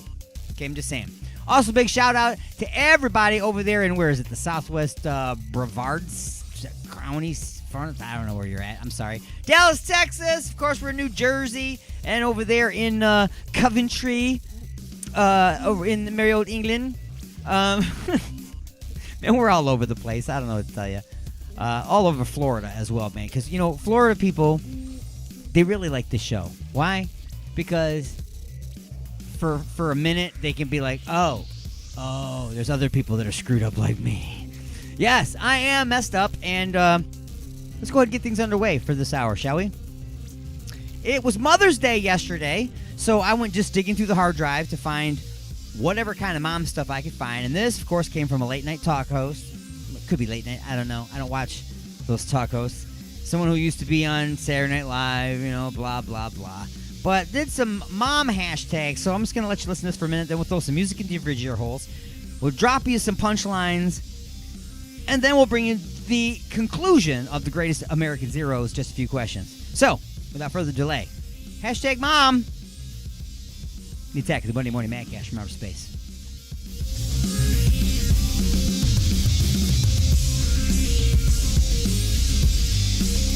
So last night I went on Twitter. I started a hashtag called Mom Texts. I asked you guys, to tweet out something funny, weird, or embarrassing that your mom texted you. We got thousands of tweets. Within 20 minutes, it was a worldwide trending topic. Thank you for those tweets. Everyone has them. They're really funny. Now I thought I'd share some of my favorite mom texts from you guys. Here we go. This first one's from at D. Atkinson 69. He says, I texted her, have a great day, love you, heart. She texted back, thanks, I will, but what does less than 3 mean? Means you're over the age of 50. Yeah. This one's from at Mrs. Cruz Toms. She says, my mom texted me, Aunt Mary died, LOL. She thought LOL meant lots of love. Aunt Mary died, LOL. Yeah. That old whore. I hated her. Oh, my God. That is hilarious. This one's from at Stefan Colalilo. He says, I once got a text from my mom where you're amazing autocorrected to you're adopted. You told me through a text? LOL. This one's from at Justin Rawana. He says, my mom texted, where are you? Your friend Matt is here. He is drunk. I gave him Nutella. Mom. That's Nutella, man. Yeah. Fix anything. Nutella's the best. Hey, your buddy's here. He's drunk. Here, have some Nutella. This one's from at Heidi Ho Neighbor. She says, I received 12 consecutive completely empty text bubbles from my mom the other day. Apparently she was trying to unlock her phone. Can't open this darn phone. Yeah, what the heck am I supposed to do? This one's from @Jesse Mintz. He says, my mom couldn't figure out punctuation, so she would type it out, how are you, question mark. I'm good, exclamation point. At least you didn't ask him about his colon. At least you didn't ask him about his colon. Yeah, thank you. Again, I don't want. Again, you don't want. You just have to do it. Yeah. This one's from @TheRealCog. He says, my mom texted me, hello, son. This message took me 10 minutes to type. Just so you know how much I love you. This one's from @HollyLouHarris. She says, on Valentine's Day last year, my mom texted me, enjoy your VD. Thanks, Mom.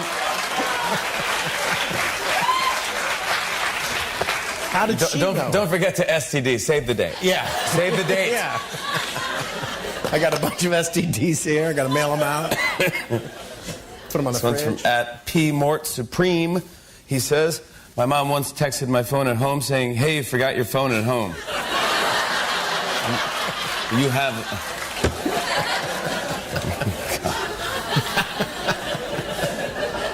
This one's from @BaileyWitt. She says, when I send my mom anything remotely funny, she replies, "Klah, cackle like a hen." You made up one? Yeah, she's taking it up a level. She made up one. Klah. Klah. Cackle like... Klah. This one's from @Stephanie Legg. She says, my mom once texted me, can you come over? I want you to take a selfie of me. That's not how you... That's what... forget it. Claw. Not even worth it, yeah. Claw. I'm going to start using it now, yeah. Claw. Thanks, Mom, yeah. This last one's from @Alyssa DeFonte. She says, I texted my mom telling her, I love you. All I got back in return was, K. Those are tonight's late night hashtags. To check out more of our favorites, go to latenightwithjimmyfallon.com/hashtag.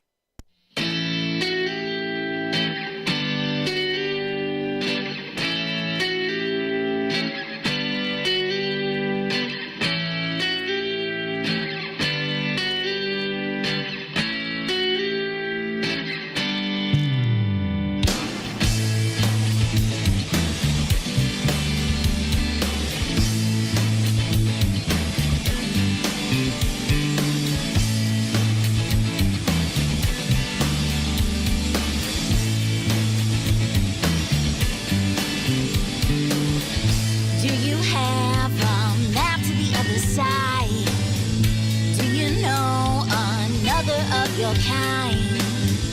Do you have some angels on your side? Do you have control over your mind? Of your mind. Of your mind. Of your mind. Of your mind. Do you see your way through this maze? Can you see at all through the haze? Do you need some help to survive? Do you need someone to realize? Of your mind. Of your mind. Of your mind.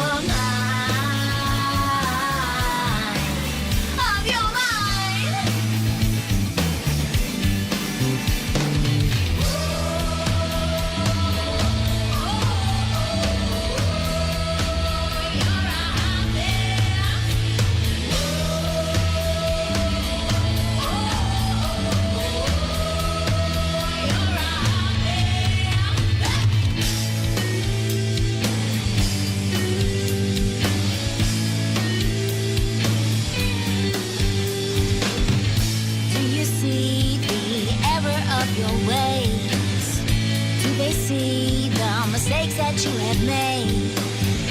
Can they hear you through your endless cries? Tell me, do they see right through your disguise? Your mind. Of your mind. Of your mind. Of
I love a chick in a trench coat.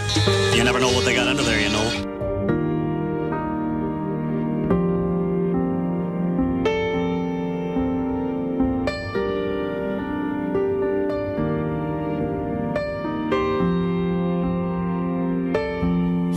In a night, did it all turn to dust?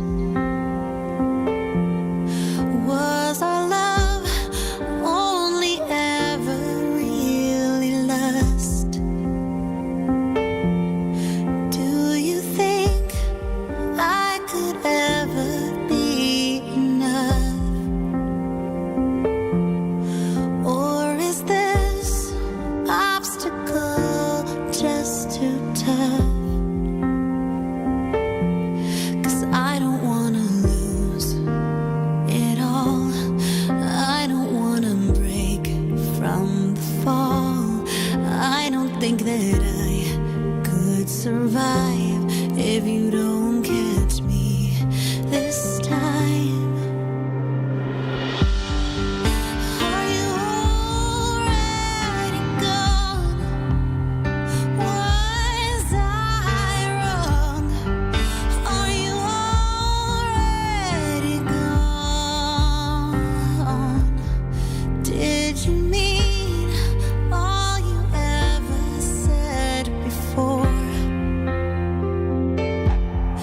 That this love was worth fighting for?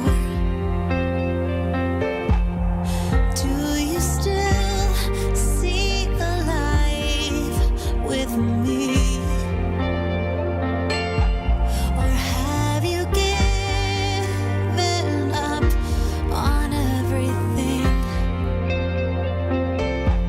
'Cause I don't wanna lose it all. I don't wanna break from the fall. I don't think that I could survive if you don't catch me this time.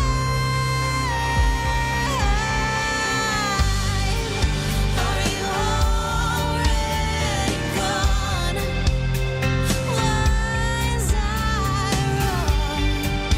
Are you already gone?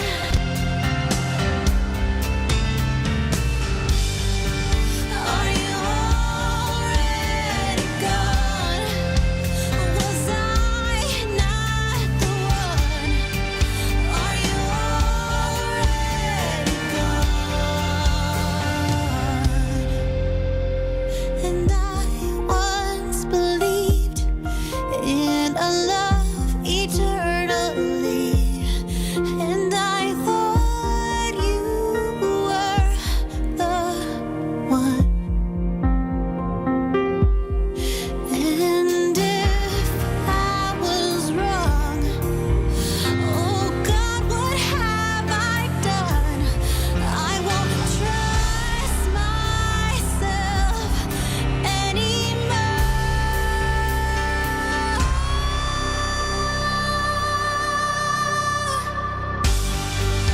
Are you already gone? Was I wrong? Are you already gone?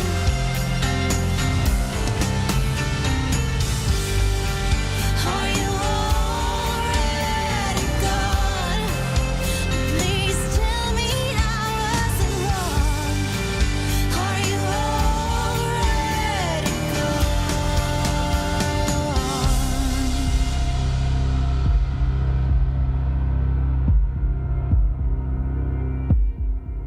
Hi, this is Jamie from Rain, and you are listening to Alien X Radio.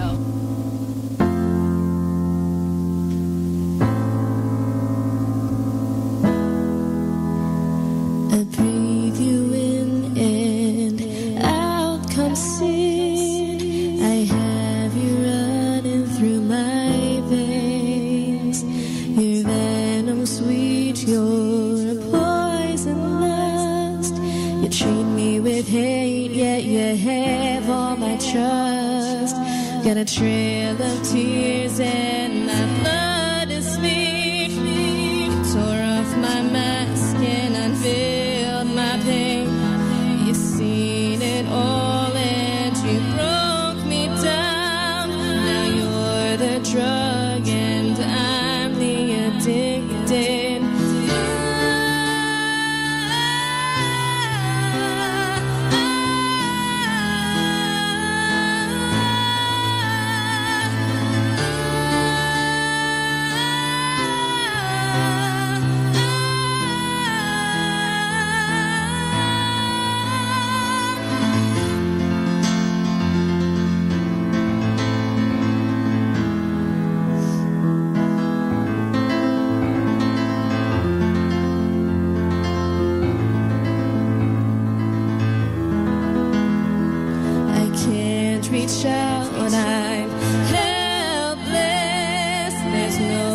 escape from your hollow soul.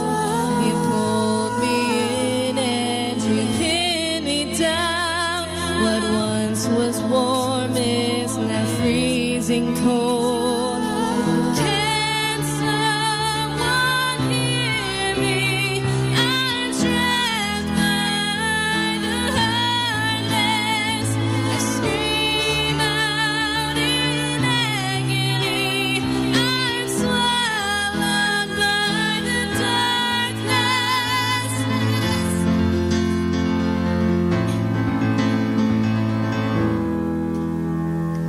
My world's heaven in disguise is now my hell, drowning out my cries. I'm burning deeply, I'm growing weak, I'm lost in sorrow, I'm incomplete. Can someone hear me? I'm trapped by the heartless. I scream out in agony. I'm swallowed by the darkness.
The deed is done, there's an unmarked grave. My spirit lingers and it's you I crave.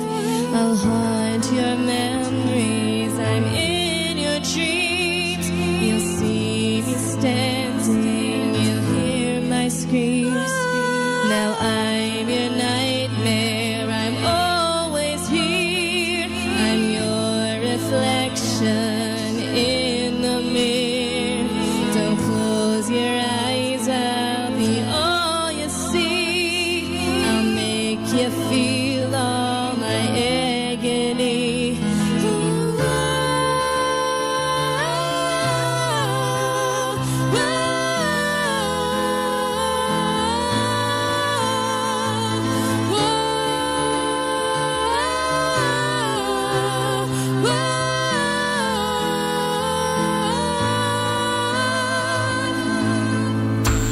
Got something to say? Don't be a bitch. Call into the show at 313-444-8990. Or you can jump in the chat room at alienxradio.com. Broadcasting from beyond planet chaos directly into your Vajir holes. It's the attack of the Monday morning Madcast from outer space. Come on. Am I the meanest? Alien Stone. Am I the prettiest? Alien Stone. Am I the baddest mofo low down around this town? Alien Stone. But who am I? Alien Stone. Who am I? Alien Stone. I can't hear you. Alien Stone. The Shogun of Harlem.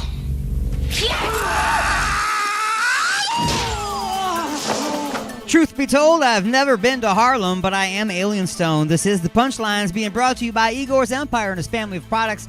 Look for and like Igor's Lube on Facebook and at www.igorslube.com. Boy, the summer is fast approaching for us. So, guys, in addition to taking care of that sweaty taint with Igor's Wow, I totally forgot. Igor's Skin Bridge Cooling Gel now with roll-on applicator for you ladies out there. Don't forget about Igor's Coochie Wash and Crevice Cleaner. When the seagulls won't stop following you on the beach, just think Igor's Coochie Wash and Crevice Cleaner. Alrighty, folks. Now the punchlines.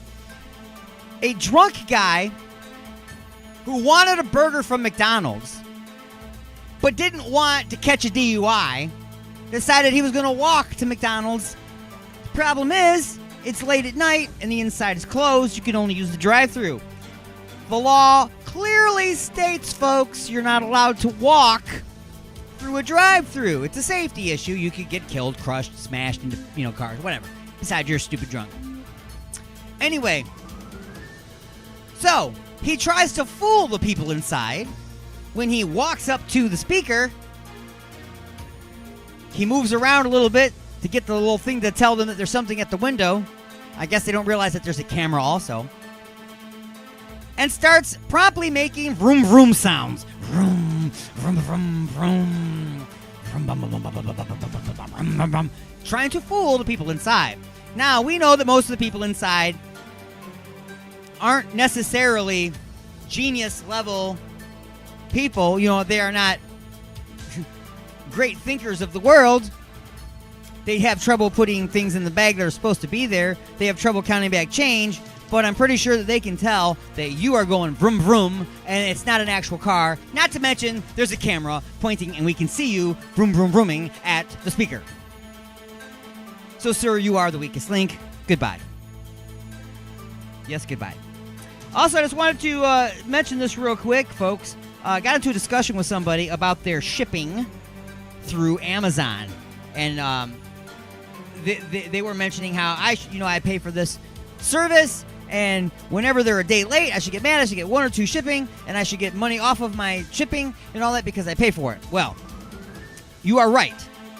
It is very, very annoying when you do not get your package when it is supposed to come, and it is supposed to come, and you are very right for being upset. However, here's the issue that we have with that. This is the problem. You don't actually pay for shipping with Amazon. You pay for a membership, and part of the membership is benefits is free shipping. So you don't actually pay for shipping. Therefore, there's nothing to return on the shipping because you still have your membership. I know it sucks, and there's nothing you can do about it, but Amazon is great for dodging the bullet and moving the issues onto someone else. They're very, very, very, very good at that. But I just also want to point out that even if it's a day late, 2 days late, or 3 days late, it's still guaranteed to be there faster than if it was sent by FedEx, which people all the time put right in the app. Please do not send through FedEx. UPS just takes a super, super long time. DHL, I don't even... they're like a Bigfoot sighting when I see one of their trucks. I don't even think they use anymore. And then, of course, as I said, Amazon's probably your best bet. Now, I'm not trying to kiss Amazon's butt because I hate Amazon, but... they are the best at the time, I suppose. And ladies and gentlemen, that has been the punchline. Short break, a pause in the action for station identification, and we will be back at the second half of this hour with the part 2 to the Greatest American Zeros. Just a few questions right after this. Broadcasting directly into your brain. And now your weekly sports update with the Prospect.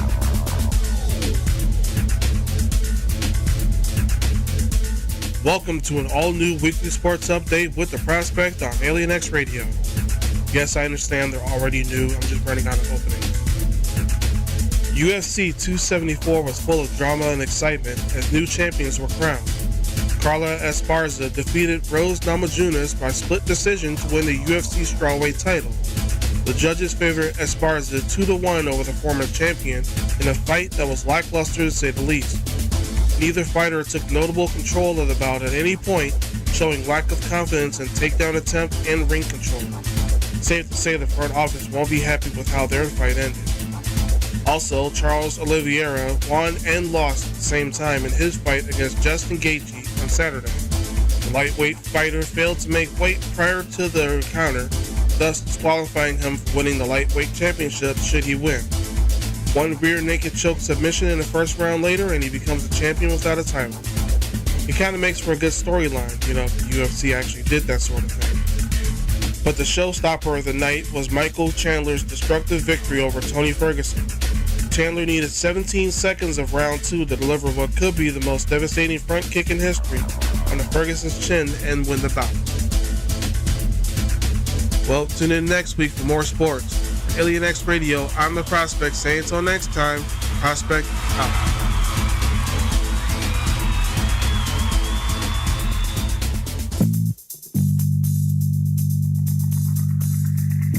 Oh, honey, what a wonderful surprise. A dozen roses and chocolates, a candlelit dinner, and now champagne and strawberries by the fire. You're so romantic. What do you say we get a little closer?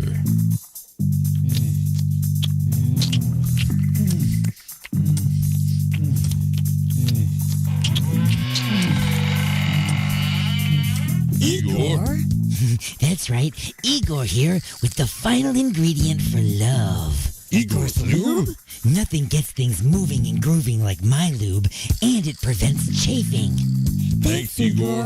And don't forget, Igor's lube now comes in cherry, mint, and salmon flavor. Igor's Lube. Get some today and get some tomorrow. Broadcasting from the dark side of the moon. Alien X Radio. Resistance is futile. I know it was just a dream. I know I didn't have an anal probe. And I know that I am not under alien control. You're inside the mothership. Son of a bitch.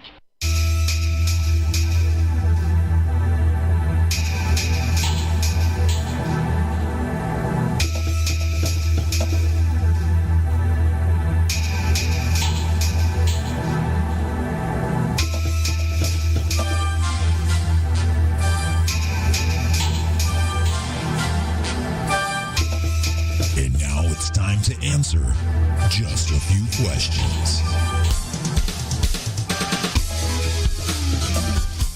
And folks, it is that time once again to answer just a few questions. And we're going to be answering a lot of questions because we left you with a lot of questions last week. The whole show's a lot of questions. Yes, indeed. So, all right. Now, normally my Just a Few Questions has Just a Few Questions, page number 1, page number 2, page number 3, and lightning strikes. So today I do not have a lightning strikes, but yet somehow I have 5 pages. Oh, wow. So we have Just a Few Questions, the review, Just a Few Questions 1, 2, 3, and something else. I'm beginning to wish I bought more beer. Now, better hurry up and run. See, the problem, your beer's not strong enough because you're pronouncing it beer. Beer, that's how we're speaking. B-E-E-R, sir. Right. Proper the Queen's English, sir. The Queen's English. Queen, right. See, when you say beer, then it's a little stronger. But you got to pee a lot more. I'm just saying. B-E-E-R, beer. Gotcha. So, I'm just going to go ahead and get into this, man. Let me load in the proper sound effects here and get to question number 1. Question number 1. Last week, our heroes while cactus spotting and camping, their cactus spotting and camping trip was interrupted by an alien visit. They were given 2 ability enhancement suits and told that they will need to right Earth's wrongs to avoid an intergalactic wrecking ball. When we left our heroes, they had finally begun to understand how to operate the suits. After accidentally switching the instructions to the tones and clicks of the Glycarian ministry, they became useless. So, with a bit of trial and error, it was determined that hand gestures were the key. Here is a quick review of the suits and the abilities you have already discovered. D-Unit is wearing a vinyl green leisure suit with orange lapels and a monocle. Martin of MAD is wearing a yellow spandex unitard with a pair of feathered Elton John glasses. So far, you have been able to unlock the following abilities with these hand gestures. The paper sign is flight, scissors is speedrunning, rock forces someone to vigorously masturbate. You all right there, Martin? I am, yeah, no, I'm all right, I'm good. from I don't want you to choke to death, man. I'm trying to recover from a few moments ago when you said the anal vault, and I was just leaking everywhere. So I'm trying to still recover. He popped it out, and now he's got to recover. Okay, so the peace sign pokes someone's eyes out, Three Stooges style. Thumbs up gets your sex partner to upgrade from a 69 to a 71. The talk to the hand symbol erects a force field in front of you. The metal horns forces someone to start headbanging until they black out or their neck breaks. Directional pointing teleports what you're pointing at to teleports you to where you're pointing at. The Spock symbol turns bullies into nerds, and the middle finger makes everyone aware of that person's absurd ideas and actions. And of course, the shocker gives you smelly fingers. Okay? So, after a bit of practice... That was the... Never mind. After a bit of practice... Say it again. Sweet and sour. Gives you a little bit of a sweet and sour smell, a two-toned aroma. And after a bit of practice, our heroes looked at each other and said, okay, now what? Oh, man. And that brings us to... Question number 1. Question number 1. Walk around the street and just giving everybody the shocker all day. Just so you keep, when it wears off, shocker again. Keep yourself electrified. So question number 1, now that we are beyond preparation. So, you are each zipped up in your own side of the tent. You might need to get... Wow, I am bad at reading today. You might need to get to the whole saving the planet thing in the morning, so you got to get some sleep. While you are still very wound up from the evening's events, you reach for your phone and head for your favorite porn site. Who goes to which site, by the way? Who goes to YouPorn and who goes to Pornhub? You got to pick. I'm not telling you, Jack. I'll do the Pornhub. You'll do the Pornhub. Okay, so do you use Pornhub? So that automatically means YouPorn is going to be Martin of Mad. Sorry. The UK does the YouPorn. UK YouPorn. There you go. So. That's my theory, at least. Obviously, even among porn sites, this world is very divided. We are not the same. So, as before, your chosen video... just before your chosen video gets to the part shown in the Windows preview, the screen goes to static. At first, you think it's just your phone or your chosen video, but you hear, "What the hell?" come from the other side of the tent, so you know that something's going on, right? Happening in his area. So, just then, Gonzo Headroom appears on the screens. It's a message from the visitors. They have 4 tasks for you to choose from. What will you take on as your very first mission? Number 1. There is a species of mammal on your planet you call whale. You must put an end to the hunting and killing of these creatures. They are more important to your world than you are aware. B. Your people have been unable or unwilling to dismantle your weapons of mass destruction. You must rid your planet of all its nuclear weapons. You cannot win a nuclear war. We painfully learned this lesson on our own world over 1,000 years ago. C. Your world's reality is manipulated and warped by lies and greed. The power-hungry and corrupt leaders have driven you all to the brink of madness. You must eliminate these architects of deceit. Or D. Make the parking lot bigger at Tim Hortons so the drive-thru won't wrap around the building and out into the traffic, impeding traffic. We'll start with you, Sir Martin of Mad. Well, I'm hell-bent on the destruction of Earth, so even though all the others are good, I'm going to go with D. You're going to go with D. Because remember, if it gets destroyed, they're going to put it in a Starbucks anyway. So Exactly, yeah, if you destroy the Tim Hortons, who cares, right? Because it's going to be replaced by Starbucks. One expensive coffee replaced by another.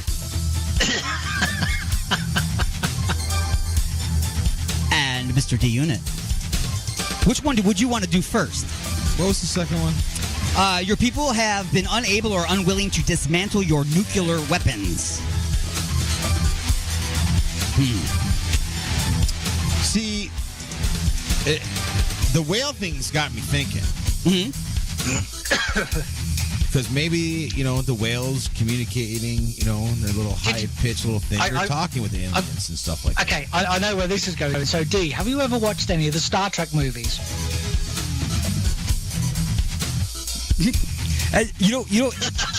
What's really funny is I wrote all of this, and when I was done, I went back through and read them and realized that every single one of these parodies a completely different movie.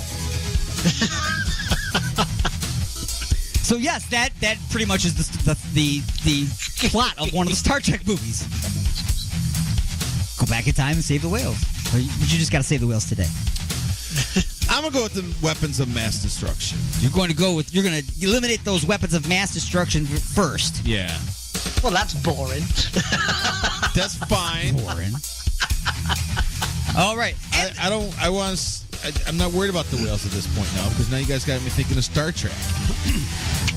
Yeah, dude, you're trying to guess where this is going. There's no way of guessing where this is going. I know, right? Yeah, well, there's your first mistake. That's right. So, you know what? I'm just following Martin's suit on this one. I'm just going to go with my man, Martin. We're supposed to be on the team anyway.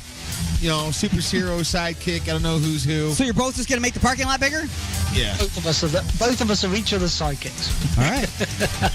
Okay. He can handle his on his side of the pond, and I'll handle mine on this side of the pond.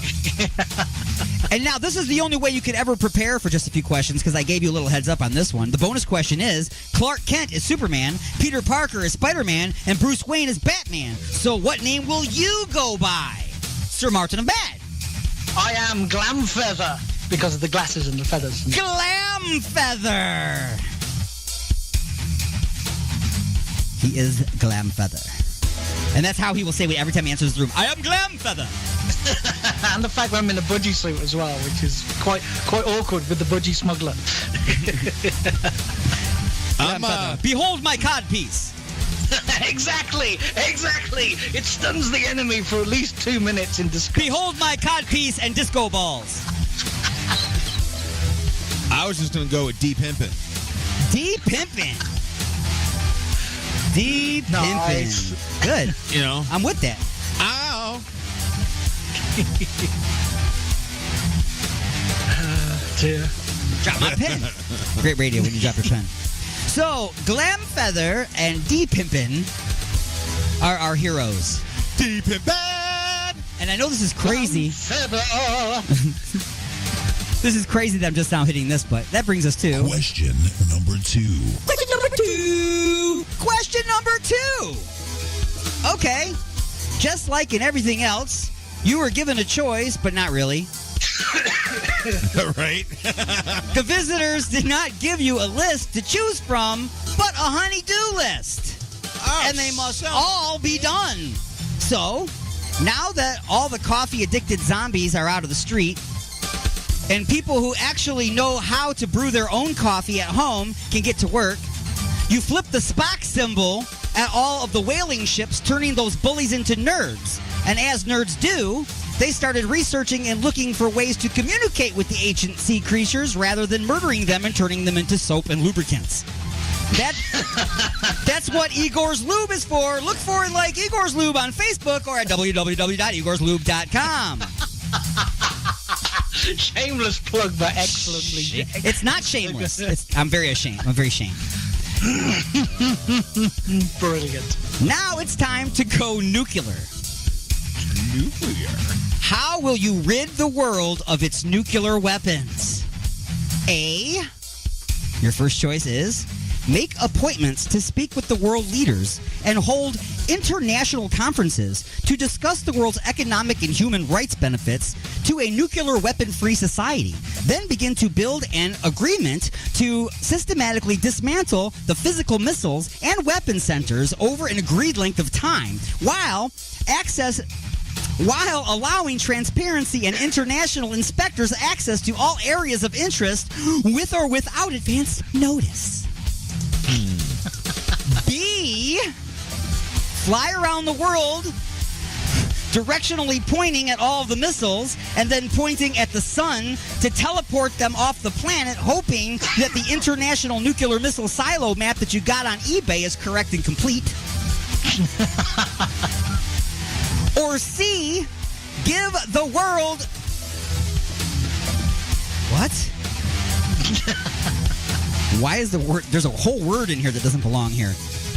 Give the world leaders an ultimatum. Eliminate your nuclear weapons, or we will rock you. Oh. And you'll all be too busy masturbating to push the button. There's also a wild card answer, and this time, the unit. We will make you masturbate. So, here's what we're going to do. Okay, I got this one all He's thought. going to assemble an answer. Okay, I'm assembling the answer. We're going to combine them all together on this one. Okay. So you're going to like this. Okay. So we're going to assemble a... Did I mention there's a wild card answer? You probably did, but that's fine. Okay, just making sure you know. I always forget that. I'm using I make up my own answer. I'm with you. Let's do this. So we're going to assemble a meeting where we get all the world leaders in one great big room. For sure. Okay. So that way... So that's part of A. Yup. Okay. That way... and when they're in there, then I'm going to give them the "We Will Rock You" sign, so Hit they 'em all. are. So you don't have to go around to all of them. Exactly, they're all We right Will Rock there. You one time. Okay, and because I'm the super guy, and that's when I'm going to go to all their places, point to their missiles, put them up in the sun, get them all going away, go bye-bye, and then tell everybody thank you for coming today. Please tip the wait staff. There's a complimentary bottle of Igor's lube and the chafing butter for your way out. Yeah, they're going to need that too. Exactly. Because you're going to be taking a long. They're going to be there a while. Yes. You know. What do they call that? A consolation prize? Igor's care package. Yeah. Dude. For Father's Day. Oh, Father's Day. We can build your own Igor's care gift. There you go. Okay. That's for another time, though. But that's what I'm going to do. So that's your answer. Yes. Okay, Sir Martin of Mad, A, B, C, or the wild card? I'm going to go with the wild card answer, please, sir. The wild card answer is utilize the shocker and deploy a daily simulated Dirty Sanchez on all the world leaders until they agree to launch their nuclear weapons arsenal into the sun. Sold! Every day you go, shocker, stink. Shocker, stink. Shocker, stink. Eventually, all day. Having it all. You have to change the name, though, when you use it on the guy at China, though, because he'll be like, I like. Just saying. Sweet and tangy. Sweet and shower. Oh, we sweet and shower. Take a shower, because now it's sweet and shower. And the wild card answer that you just chose, that was that one. Anyway, the bonus question is what I meant to say. The bonus question is, if you had to use the we will rock you method, what would be the biggest issue? A, dehydration, or B, mopping up later? Mopping up later. Mopping up later. Right, I'm sure they all have bottles of water. They'll be okay. They can rehydrate, you know what I'm saying? But there's going to be a bit of a cleanup on aisle 7 and 9 and 12. Or at least if they see worst case scenario is if they do it and they actually short the button in the process, which sends out the nuclear missiles in anyway. What a mess. just throwing that out there. Man, premature. Premature tic-tac-toe Their there. missiles just go off prematurely. Premature missile ejaculation, missile inauguration. Boom! Bringing us to... Question number 3. Question number 3. Traffic is moving, the whales are safe, and the world is free of nuclear weapons. Yeah! That was the easy part. Oh. Now you must face a new level of enemy. They are of supervillain level, as they are both dastardly and diabolical. Remember, they need to be both those to be a supervillain. These people are both. the two main ingredients of a supervillain. So, they band together and will be referred to as the architects of deceit. They are made up of elected and appointed government officials, along with various news and social media outlets. This seems like an enormous task. How will you defeat such a vast and powerful army? A. The we will rock you technique? By the way, there's I'm going to tell you whether or not it will work if you answer it, and I'll tell you why it will or will not work. So the we will rock you technique. B. Make videos and documentaries that expose their plot for world domination. C.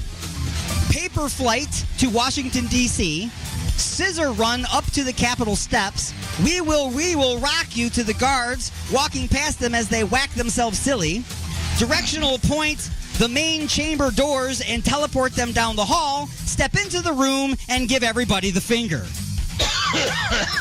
Give everyone the shocker. Just like that, everybody will see that they are full of crap and vote them out of power during the next election. Which will it be? We'll still go with Sir Unit of D. Which is it going to be, man? I think it was. We will rock you. Can we do like the shocker and the middle finger? Like a one on one hand and one on the other? Sure. Can we do like double? Yeah, just so you can have some smell in the room. Right. Yeah. A little ambiance. Exactly. Like a scented candle burning in the background. For mood. Someone brought Gwyneth Paltrow. So you're saying C I'm going with a shocker on the other hand. Yeah, exactly. The left-handed shocker. Ooh. That means you don't know if it's going to be two in the pink and one in the stinker, or vice versa. Oh. Wow. Like Spanish Inquisition. No, I guess it would also depend on if we're Spanish Inquisition. See, I was throwing them in there. We're in the UK. That's how they do it in the UK, isn't it? They flip it. They flip it in the UK. They're always on the opposite sides, right? All right. That's just science. Waka, There's no way waka. around that. I'm totally just kidding. That's science. There's no way around Mad that. Martin. But it's true, though. It's true. See? Yes! Finally got one right. So you're doing both. So what were you doing, Sir Martin and the Man? Struth. Well, I would go with the with the latter, but yeah, the both is pretty cool. To do what now? Both.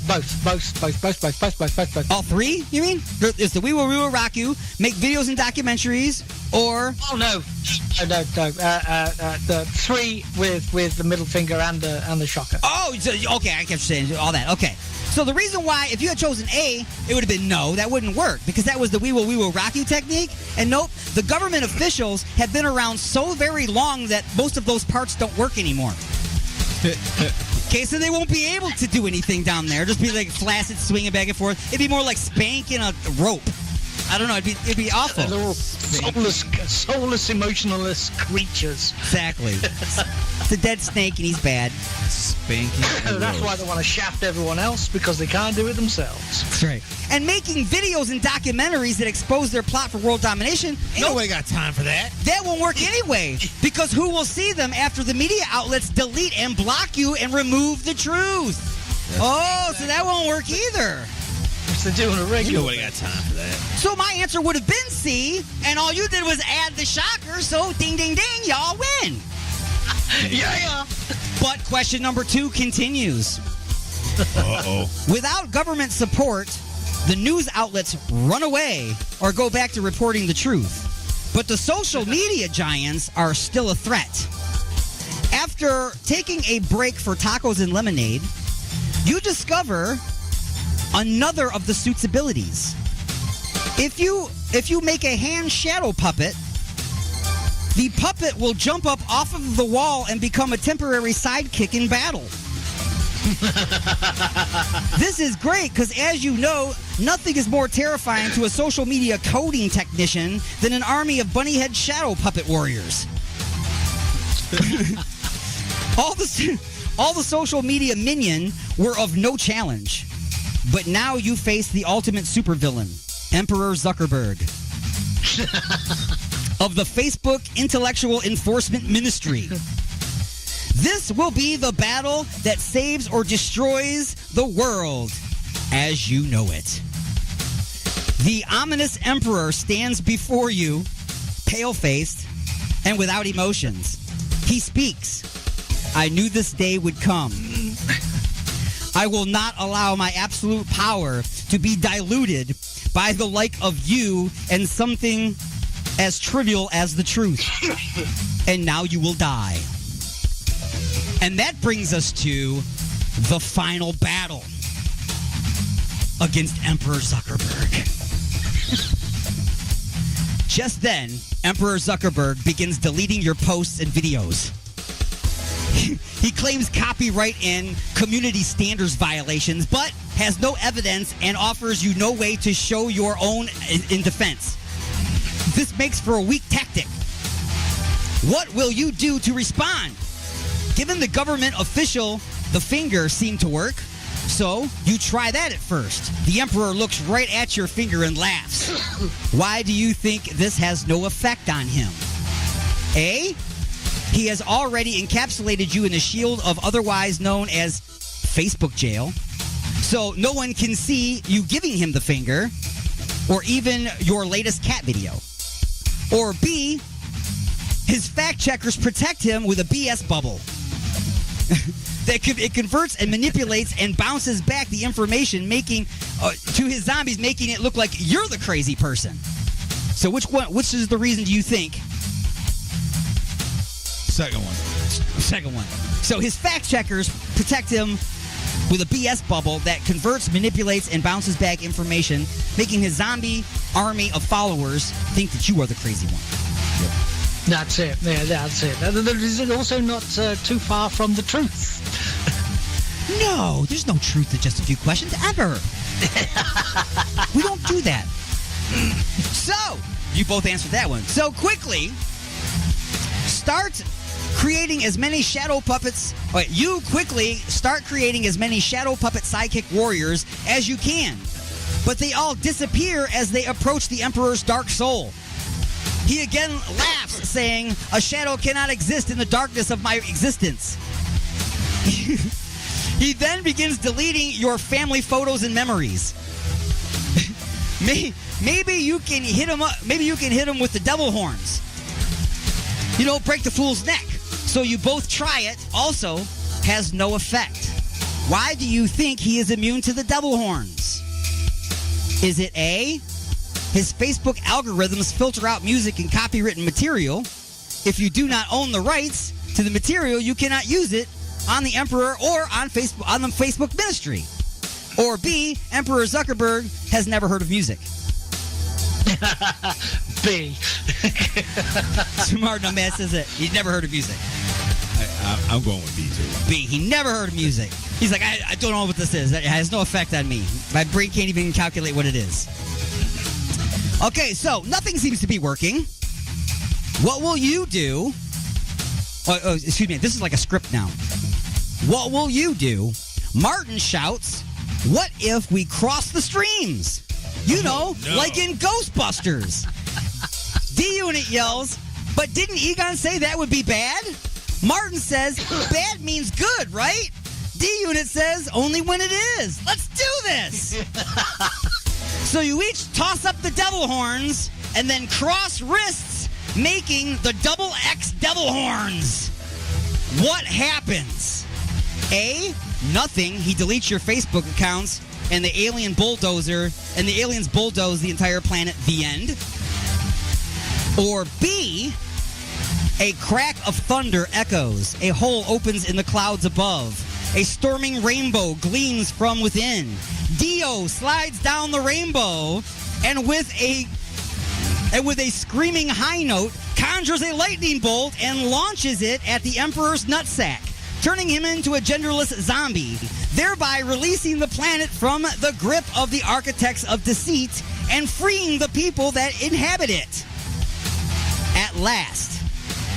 Or, sorry, at least for another 2 weeks, because money talks and that Starbucks is still coming. So nothing, he deletes your Facebook accounts and that's it? That's the end of it? Or you at least get a couple more weeks by conjuring Dio from a cloud in the sky? I'm going with the Dio thing. The Dio thing. Wow. Okay, so I had a thing that while you're talking about it, so my mind has now changed. Now we're up against the Zuck. My thought was, now you mentioned the crossing the devil horns, which makes a shadow which looks like a face of Cthulhu, which summons the creeping chaos, which is the backing band for Dio, and because the Zuck has never heard music, puts him into a meltdown, see where I'm going with here, and destroys him, along with the... Yeah! That's exactly what happens! That is exactly what happens. And then a great artist airbrushes it on the side of a van in 1975. Exactly. We had this conversation earlier on in the week. kind of. And ladies and gentlemen, that has been just a few questions. All right, folks, it's all the time we have for this week for the Attack of the Monday Morning Madcast from Outer Space. Broadcasting to you live from inside the mothership here on Alien X Radio. Until next time, this is Alien Stone saying, peace out, human beings. Quit doing weird things to each other.